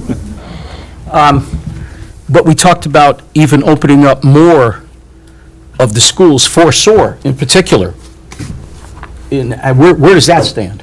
Those are events that our students are field tripped to. So that was held at a county facility at Burton Wells. So my understanding is they'll continue that event, and our students would continue to go there to Burton Wells. Well, I enjoyed attending that, and I look forward to more, and whatever we can do as council, let us know. I appreciate that. Lauren? Okay. I like my what do I call you? My co-district person. Love the spirit of, and I actually agree with you. I think that facilities should be used by the community. And I know at Hilton Head, we rent out the Performing Arts Center for the Nutcracker. We have, and I think, we do have a very aggressive facility use plan that requires $1 million of liability coverage for the event and that sort of thing, because, we do see a lot of lawsuits. And I think the thing about the athletics fields, I do think athletic fields are a little bit harder, and there's a couple of reasons for that. And my children, when they were at a private middle school, before going to the public high school, they ran cross country, and they ran around Jarvis Park. We had that measured out. There are definitely places to run. The problem with the fields is, like you said, in the spring, it's girls and boys soccer, JV, and lacrosse, boys and girls, varsity and JV. We have track and field. We have soccer. We have all these different sports. We don't have enough fields as it is. In addition to which, we have the middle school that shares the fields. Then you have the elementary school. So it's very tight schedule during the school year to get in on the fields. The other problem with athletics is we see a lot of young people being injured because of field maintenance issues, because the different things. It's a big source of liability. It's a big source of concern. You want to make sure, especially when it comes to like outdoor areas, that they're maintained for the safety of the children. One of the problems that schools have, I think, that is above and beyond other government organizations, is we are in charge of people's children during the day, and that is a very high, no room for error bar. And so I think it's something that, happy to talk to my co-district person, I'll come up with a better title. You know, in the Actually, spirit. pretty nice. Yeah, there you go.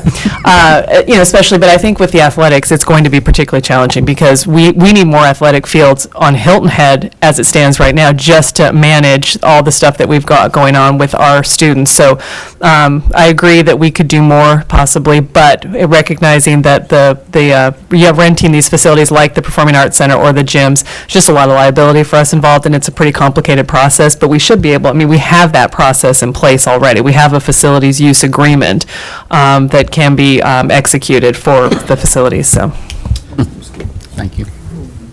Mr. Chair, I want to say something. So, Mr. Carr just said something. We have talked about in the county, just like spitballing, having a sports facility. And not only would that serve the public, but it would bring in tournaments, like when we had the Dixie tournament, which generates a tax, and there's a lot of opportunity. But as I just said to Mr. Carr, somebody's got to pay for it, somebody's got to fund it, and those are discussions we're having.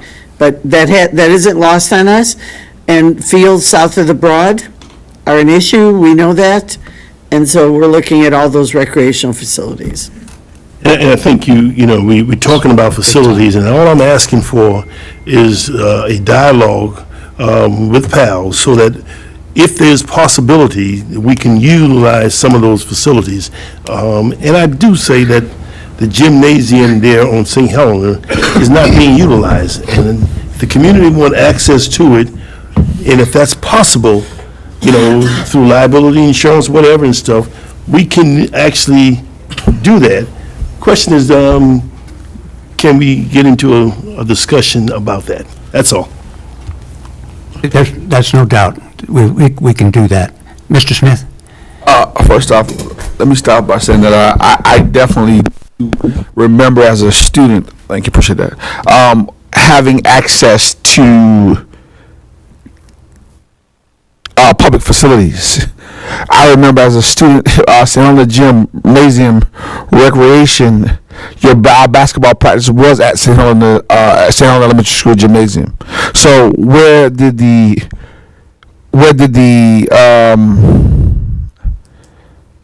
that stopped, I don't remember. In other words, when the truck fell off the track, I'm not sure. But when it comes to facilities, how I look at it as a taxpayer and as a concern that these are all the people's facilities at the end of the day. So I don't have I don't take issue with allowing the county or people to use our facilities in terms of we've had plays at our facilities. We've had different things that we've had at the facilities to give people access. If they have insurance, we have churches that are in some of our schools in different facilities. So the community does have some type of access. Let's put that out there. The community does have some type of access to some of our facilities. But in terms of sports, I didn't say much because I was waiting to someone to say, because I was last told that there was a conversation taking place with recreation and our facilities director. I thought that they were, from my saying, that the new county facilities director that they just hired. Well, what's his name now? Eric Brown. Mr. Brown, and I thought Mr. Ottinger or someone from the district were having a conversation, and so I was waiting to see what the proposal was going to be, because from my understanding, they were supposed to bring a proposal to us. Now, where that proposal got bogged down at, or whether who was in that conversation about that proposal, I know William Smith wasn't when the part of that conversation. Mr. Moore, can you weigh in on that, or Audra? Hate to put her on the spot. Familiar with it? I don't know. Okay, he thought so too? Yeah, okay, so I don't have amnesia, but okay, so he thought so too. So apparently maybe maybe we were waiting for the conversation, or the conversation needs to take place. But so in terms of that, I'm waiting to look and see what that conversation looked like in terms of the comprehensive plan, in terms of insurances and those things, and working out a proposal upon the county using our facilities and us sharing facilities, because at the end of the day, it's all public facilities and it's all public money. That's my and maybe we may need to come up with a like how you give A-tax money, we give BMH all that money, or we give some other people all that money. Maybe we might need to give Beaufort County some money to use the fields, so we can all get what we want done. I believe if we work together. Okay. You know, but I'm not finished, Mr. Chairman. And also, Mr. Glove, I didn't know that there was a need for someone wanted to use the city hall in the gym. Because normally, I will say if they contact me, I know we normally send them, because we have had people in the community to have utilization of that gym. So we have had a couple people, and also we even have a funeral being used in have a funeral in that gym. So I do know that we do that, but I just think in terms of this right here, and we're talking about kids over different entities, and I'm gonna go ahead and just elephant in the room: private schools versus public schools. So I mean, you know, we sitting there and we playing around and we kicking the ball on the road. At the end of the day, this is a public institution, and we want the public kids who probably are less inclined, who can't afford to have the right to utilize the fields first, versus kids who may be in different institutions, who may have a credit line differently than what we have to sustain what we have. So I think it's imperative that we all work together for the betterment of the good of the community and for the kids. And I end it there. Thank you, sir. Thank you. Mr. Brown basically shared with me that they worked out a relationship with the school district, his counterpart, the school district, to utilize facilities, the grounds, et cetera, et cetera. I don't know to what extent, but that's what he worked out. I asked him specifically about the gym, and he said that has not been worked out. Okay. And so we are a policy board. And my question would be, how do we move forward with a policy that the community can utilize? I'm not going to say just sing hell in the gym, but you talk about the performing arts, you talk about all the facilities and stuff. Right. To me, it's the same thing. Right. Yeah. Okay. Right. We'll work it. We'll work it. Okay. Thank you. This is good segue into facilities report. This was something that asked for, a facilities report from both the county and the district. And do you have someone that's ready to give that? Yep, we do. Let's see, Mr. Getzey here. Oh, he stepped out. He stepped out, so maybe when he comes back. Okay, do you want to go ahead with the district facilities?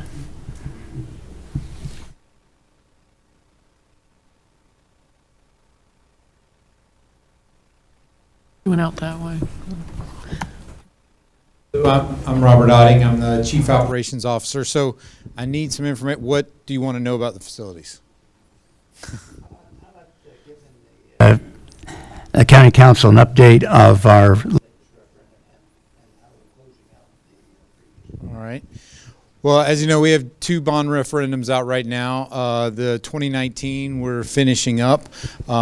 Most all projects have been completed. We're in the closeout stage of paperwork and finishing contracts. And so we're hoping by the end of this summer to be completely done with the 2019. There's no new projects going forward. Everything's under contract, and actually all the work is pretty much physically been done, so there's no more real work to do outside of paperwork. So, I mean, at the end of this summer, that will all be done. As of right now, you're talking about money coming back. So we actually have about, at the end of it, you know, through everything, we were all concerned about having enough funds to complete everything. We're actually finishing with about $3 million left over at the end. So that's where we are right now. And so, well, we are going to, well, yeah, I won't go there.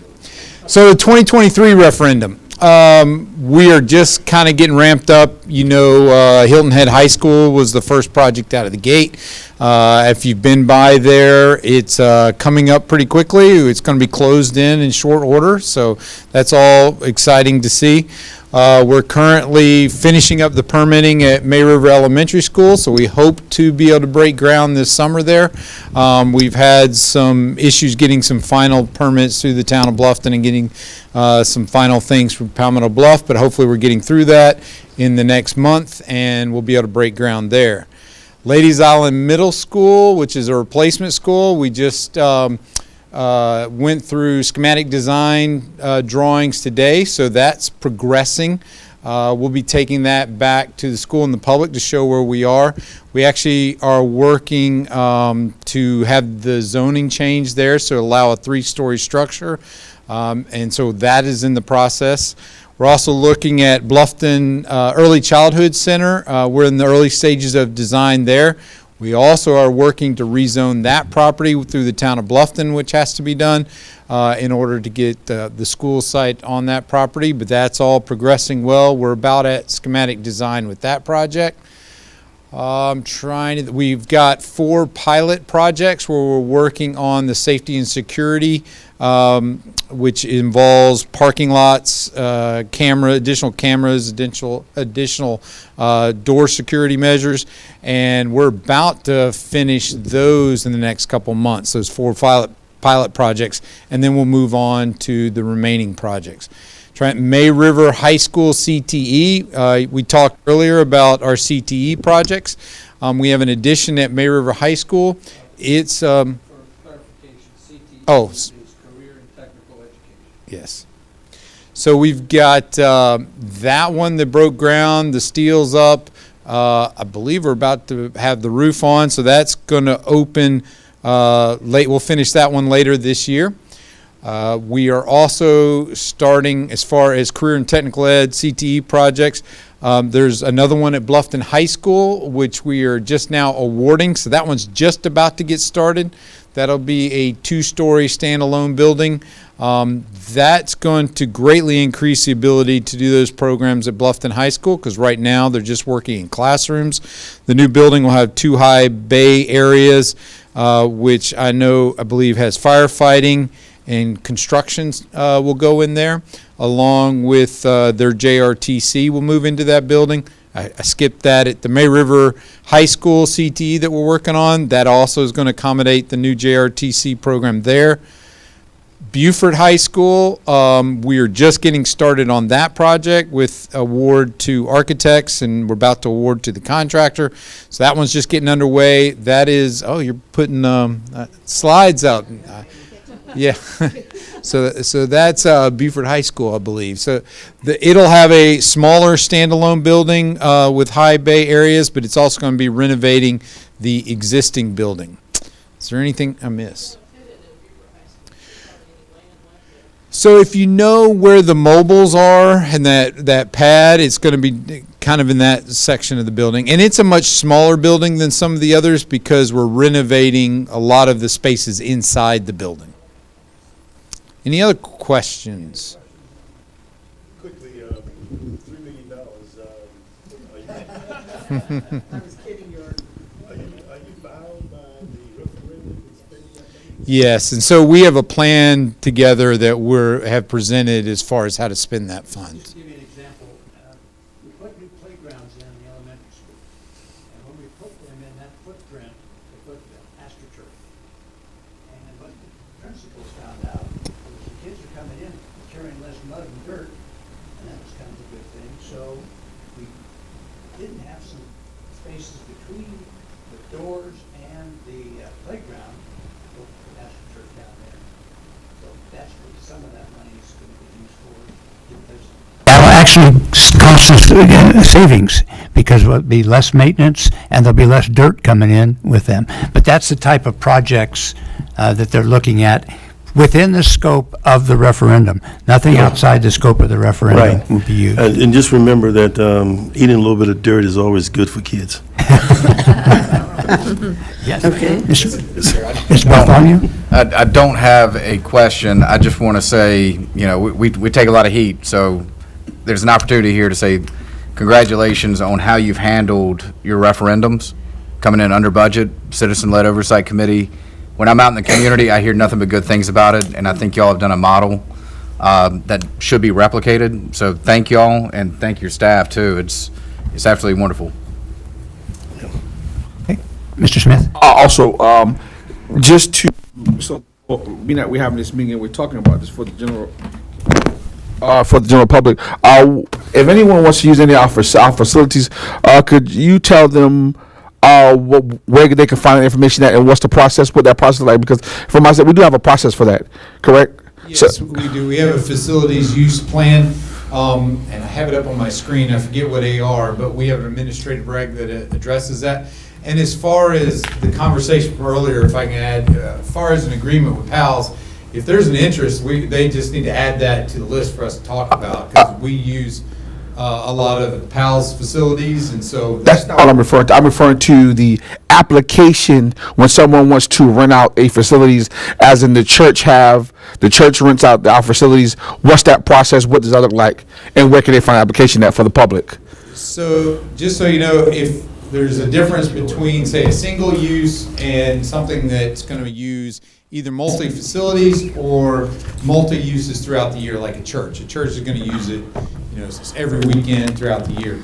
If it's a single use, that can typically be handled at the school. You just need to go ask the school because they have to check for availability. After that, we have a set of regulations like we talked about. We require insurance. We require, there could be some fees. And those are all spelled out in the regulations. So if it's single use, that's how it works. If there are questions, we can get involved at the district level. If it's a multiple use, typically the district level gets involved. But again, it's kind of, the first question is this facility available? So it goes to the principal, is that date or that time not being used by the school? And if so, then it follows kind of the same process. It's pretty straightforward. Is that a decision left up to the principal, or if it's available, then it happens? In most cases, if it's available, it happens. Okay. So, as long as you meet all the criteria. Now, the only case I'd say is that if a group has had a bad history of use of the facility, Sure. Oh, yeah. then we do have the right to deny that. But outside of that, if it's available, there aren't many circumstances where it'd be turned down. I will say, y'all were talking, if I can add, St. Helena, we did just sign an agreement not too long ago with a group that is going to use St. Helena Gym for basketball practice. So just so you know, there's already one group starting to use St. Helena Gym. Good. Nice.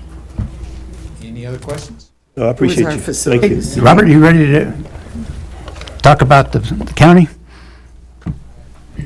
I'm Hank, and I'll just kind of play MC. We kind of weren't sure what you wanted to talk about. We were prepared to talk about pools, and we can get into that. But if you want kind of a greater facilities update, first of all, we're envious because we don't have a referendum or pennies set aside to do these kind of things. So the budget's not quite as big to do those big things. But Robert Getze is our interim director for capital projects, and he can speak to all the buildings. And Audra's the assistant administrator over parks. But our improvements ongoing are part of our annual capital improvement plan. So the big projects that Robert can go into detail more on are renovation of the administration building. We have upcoming improvements to different parks throughout the county, other facilities. I wasn't sure how deep you want to go down into. It's not as exciting as a new school, but the pools are pertinent because they're on your property. And if Audra wants to talk to that, or you want me to? Yeah, just Yeah, so. Come on up, Robert. I don't need to steal his thunder. He's a good guy.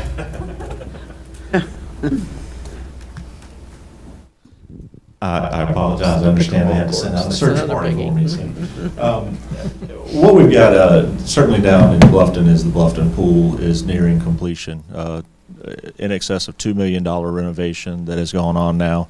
It was a very unique project in that the cow wall, the exterior wall that was added is a prototype. Of course, we have 3 facilities that are all designed the same. Of course, Bluffton Pool, Beaufort High School, and Battery Creek Pool. All are scheduled for renovation of the same type. We're going to take lessons learned basically from the field with the Bluffton Pool. It took a little longer than expected. But that should aid us in moving forward with the other projects that we have. Next on the list would be Beaufort High School. I had spoken with Parks and Rec earlier today in regards to the high school. We had anticipated that Battery Creek would be next on the schedule. Now we're looking at Beaufort High School due to some of the deficiencies that need to be remedied sooner than later at Beaufort High School. So those are in the works. It would go out for bid within the next few months. We'd like to get the closeout done on Bluffton Pool. We would like to take those lessons learned, have the engineers apply those, do some infield checking to make sure that the roofs and the structures that we had issues with are the same, or what we need to do to modify for future construction on those. Those are moving forward. We have over 97 projects currently within capital projects in my division. That's not within throughout the county, in excess of 110 million that we manage right now. And again, we have admin renovation that is going on. We have new parking lots. We have extensive renovations to our detention center. So there's any number of different projects that are ongoing throughout the year. We have over $38 million that are being put into Parks and Recreation, actually, that is already budgeted. And there's more coming each fiscal year. We have extensive project going on at the Buckwalter Recreation that is now entered into. We've got final permitting and can look to go to bid at the Buckwalter Recreation Complex for construction. So, any questions on any of those, or? Yes, sir. In terms of the redoing of the pools, did y'all involve the community any? I can't speak to prior to when I came into the project. So I took over as interim director here within the last few months. I've been with capital projects now for 2 years. So I can't ask to the input. Hank may be able to have some discussion on that. Basically, what we are doing, though, is we're bringing the facilities up to well, better standards, I would say, and we're improving on deficiencies that need to be fixed. The pool decking, the cow wall, the roofing, the HVAC systems. Bluffton, for example, has a environmentally controlled to get rid of the moisture and the pool odor from the chlorine, for example. That system is going to be very efficient at getting rid of excess moisture that may cause rust on the roof, for example. Yeah, these are maintenance and rebuilds of existing facilities. So it's not a new facility. Like, I know that there's a meeting coming up to talk about the community center in St. Helena, or the one in Sheldon, and there will be another one on Defusky that we'll have community meetings on. But these are really restoring buildings that aged and deteriorated, and we've, in the last several years, have started allocating money to rebuild them as they are. But with, as you said, it's not necessarily code, but to a new, higher standard. And I understand that, but to understand it, the reason why I'm asking that is because in terms of when you kind of like, I look at it as almost as remodeling your house. When you remodel your house, you may add a little something, add certain things to it to kind of make it more livable, or you may need an elevator if you didn't have one. But in terms of the pools, some people we were talking about either the current county pools that we have don't have the stuff as saunas, steam room, whirlpools, just a couple of those different things. And I think that in terms of, we talk about a lot of times about financial money and ways how to raise capital. And I think having some of those things in terms of, right now we look at Beaufort County as a county as a whole, the only person who really have those are the military base or the YMCA. And sometimes when the YMCA pool closes down, then everyone has to go to the Beaufort High pool. They go to different pools on this side of town. That's how we do. Normally you can go over to the Beaufort High. So therefore, but you can go over to the pool, but you can't get the sauna. So once you get more amenities, then I think that also brings capital, and that brings you up to status. That's why I'm asking in terms of what was that process like in terms of building or remodeling those amenities that we do have. Yeah, I'm here a little bit longer than Robert, but not that long. But when I came in, it was, we need to fix these pools because they're almost unusable. So we had to find the money to make them usable, safe, and up to standard. As far as future facilities, that's a council decision long-term of how we would pick and grow or expand facilities. But judging from council, they're open to that. The hard part, as I referenced, is funding.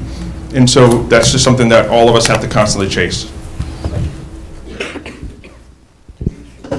All right. Just to kind of wrap up, this has been great, a wonderful event. I've got a couple of things for homework for the county.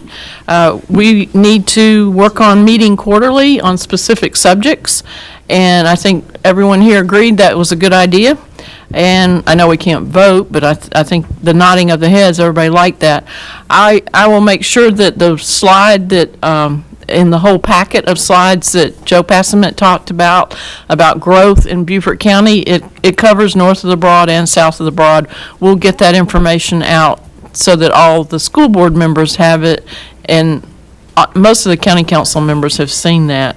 And also, I think we heard that we want to continue to work with our Parks and Rec program and your facilities to work together, and the Ladies Island Middle School project possibilities there. Thank you, and thank you for everybody's participation this evening. And Before you close out, there's one item on the agenda there, student achievement. We're not going to talk about that? Or? well, we're prepared to talk about it, but we've been at this now for a couple hours, and I'm concerned about your time. And if there's desire, we can do it. What's the will of the group?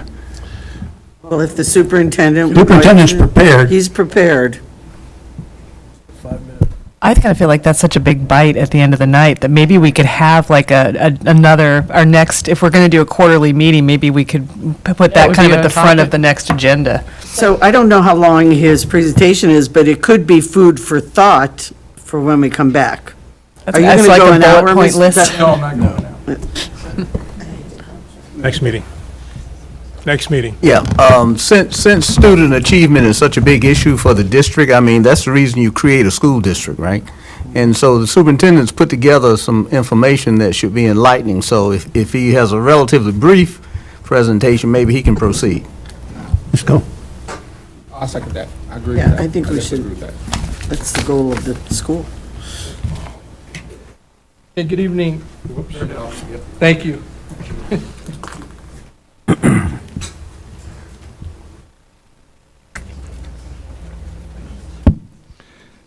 All right, that means we're good. Good evening, everybody. Some members of my team are coming by and handing our county council members a community report as well as our school choice book, because there were a lot of comments or conversations about career and technical education, and then a sheet that sort of lets you know which programs are at which schools. It's an easy, quick look at it. Robin, can you pull that up?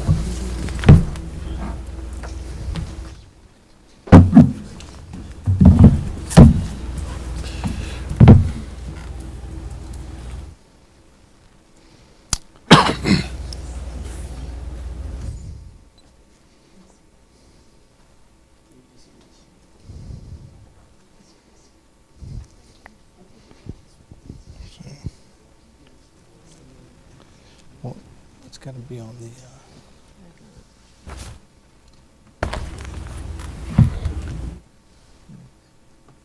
click on that.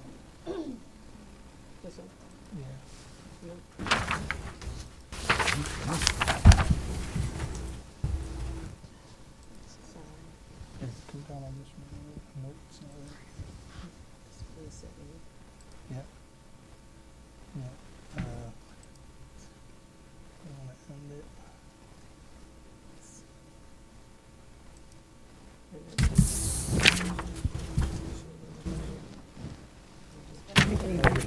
I'm back. That's the first one right here. Click on that, right there.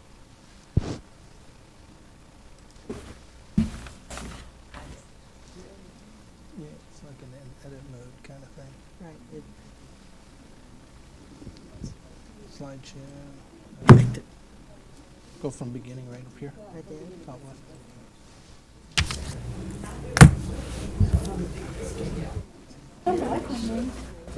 My county. All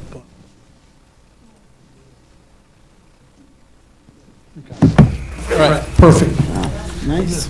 Okay, so we're looking at, go ahead and go to the next slide. You just click it. It should move. There we go. Okay, so what I've done here is I've shared with you 2024 SC Ready. That's what the assessment that our 3rd through 8th graders take. And then on this side, 2024 end of course EOC exams, okay? And then we're going to go a little deeper into it. But the first thing I'll tell you is the blue over here on SC Ready, ELA, that is the highest the school district has scored on the current state assessment. That started back in 2016. So we have achieved the highest score the school district has scored on that. Math, on the other hand, math is an area, and the young lady who spoke at the beginning spoke a little bit about math. Math is what was hit the hardest in impact from the pandemic across the nation. Secretary Cardona from the U.S. Department of Education said that the impact across the nation was decades coming out of the pandemic, okay? We have been growing, but that is the area that was hit the hardest. Then on the end of course exams, English 2 is the highest the school district has scored on the current state assessment since 2016. You see here this purple, it's college or career readiness. College or career readiness score is the highest the school district has achieved in college or career readiness.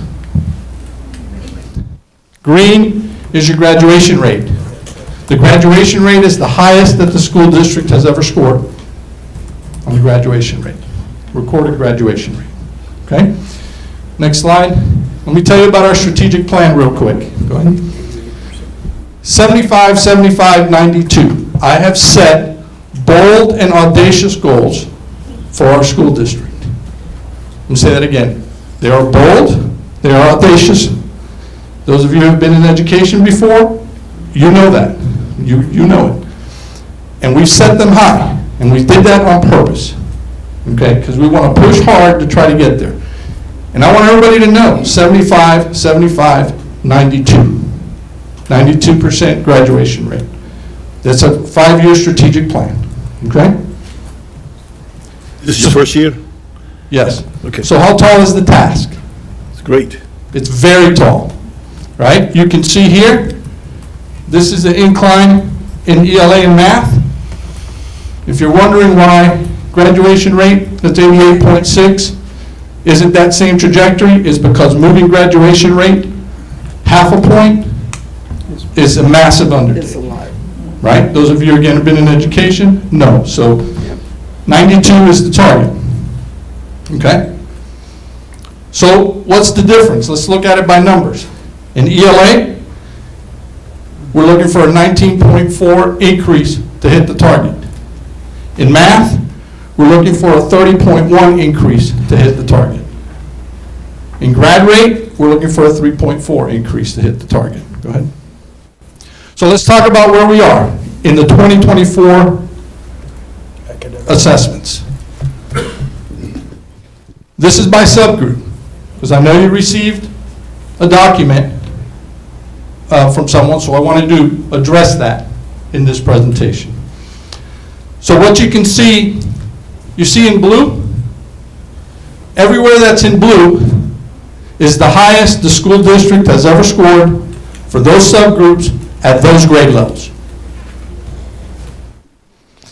Down on the bottom, you see ELA growth from 21 to 2024. Why did we do that? I started here in 2019, 2020. 2019, 2020. That year, if you recall, in March, there were no assessments because schools shut down in March, okay? So there were no state assessments. 2021, they started state assessments again, and then you see 2024 was the most recent. So if you subtract 2021 from 2024, you see the growth, right?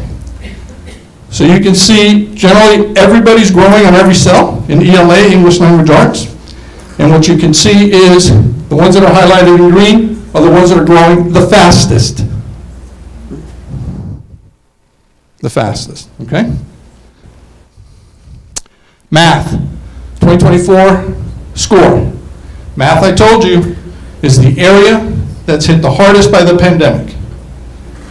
What you see in blue are the scores that are the highest the school district has ever scored on the current state assessment. What you see in yellow is where they surpassed their pre-pandemic score. But we want to get to the highest. And so we're still climbing, and we're still making growth in math, but that's the area hit the hardest. And then, of course, again, you can see on the bottom, the math growth, and you can see which groups are growing the fastest. They're all growing pretty much. Different grade levels have it a little different. But one of the things we want to talk about our Hispanic population for a second, because it's important for all of us to recognize. When I came from, in Palm Beach County, multilingual learners, those are students recently arrived learning language, right? They take the same test, just like they do here, right? But here's the difference from where I came from. Where I came from, a multilingual learner could be a Spanish-speaking student from a Hispanic background, or it could be a Haitian Creole student, different languages, right? In Beaufort County, we don't really have a high Haitian Creole population, right? So for us, it's Hispanic. Multilingual learners, those learning language, are Hispanic students. It takes about 5 years to acquire language. But on day one, they're taking the test, right? In their first year, okay? So that's built in, those multilingual learners are built in to the Hispanic population, to the subgroup that the federal government recognizes, okay? All right, next slide. This is end of course exams. The blue, highest scores the school district has ever scored for any of those EOCs by subgroup. Down on the bottom, in green, you see which ones are growing the fastest. You see they're all growing, right? 11.9, 13.6, 16.9, 11.5, they're all growing. But those are the ones growing the fastest. And they have the most to grow right now, right? Okay. Now, took these slides, went a little further. You see SY24, SY22, SY23, SY24. That stands for school year 2023 or school year 2024. I put that on there because during my administration in ELA, it's the highest the school district has ever scored on the current state assessment. And we hit that number in third grade here in 2022. But you can see most of them are 2024. So there is growth that is happening. On the bottom, it's math. And you can see we've hit the highest here, but we also have surpassed pre-pandemic scores in these two areas. And you can see a lot of them are 2019, 2016. So those are the targets. We want to get to the highest and go beyond that because we're trying to hit 75, 75, 92. Okay. These are the EOCs, again, the same thing. You see the year where we've hit the highest. Most of those cases is during my administration. There you have it. Excellent.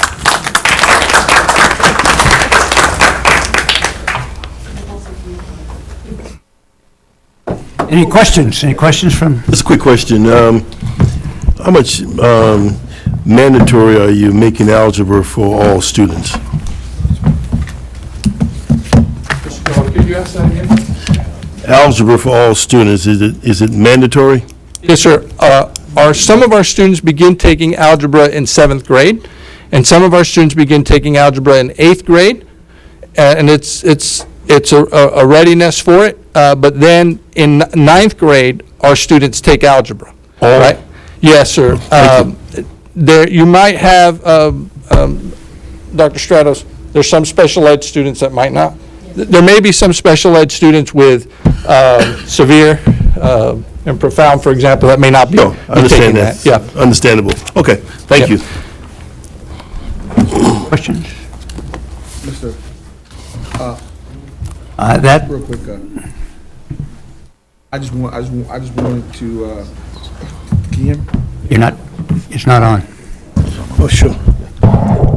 I just wanted to definitely thank everyone for coming out, because since I've been on the school board for the last 6 years, since I ran on county council and school board coming together and having a joint meeting, and it means a lot to the community. A lot of people have been talking about this is something that should have been happened, and for us to actually make this happen, listen, I give kudos to everyone for coming out and making this happen today. I really appreciate that, and the community does as well. So I just wanted to let everyone know that publicly. Thank you. Well, thank you, and thank you all for coming, and let's make sure that this is not the only one that we ever do, that we do this in the future, and next time you guys can host it. When our building's ready. Thank you. Yeah, when our building's By the way, ready. Colonel, I like your rebranding. I was part of the group that did the rebranding. Well, I wasn't.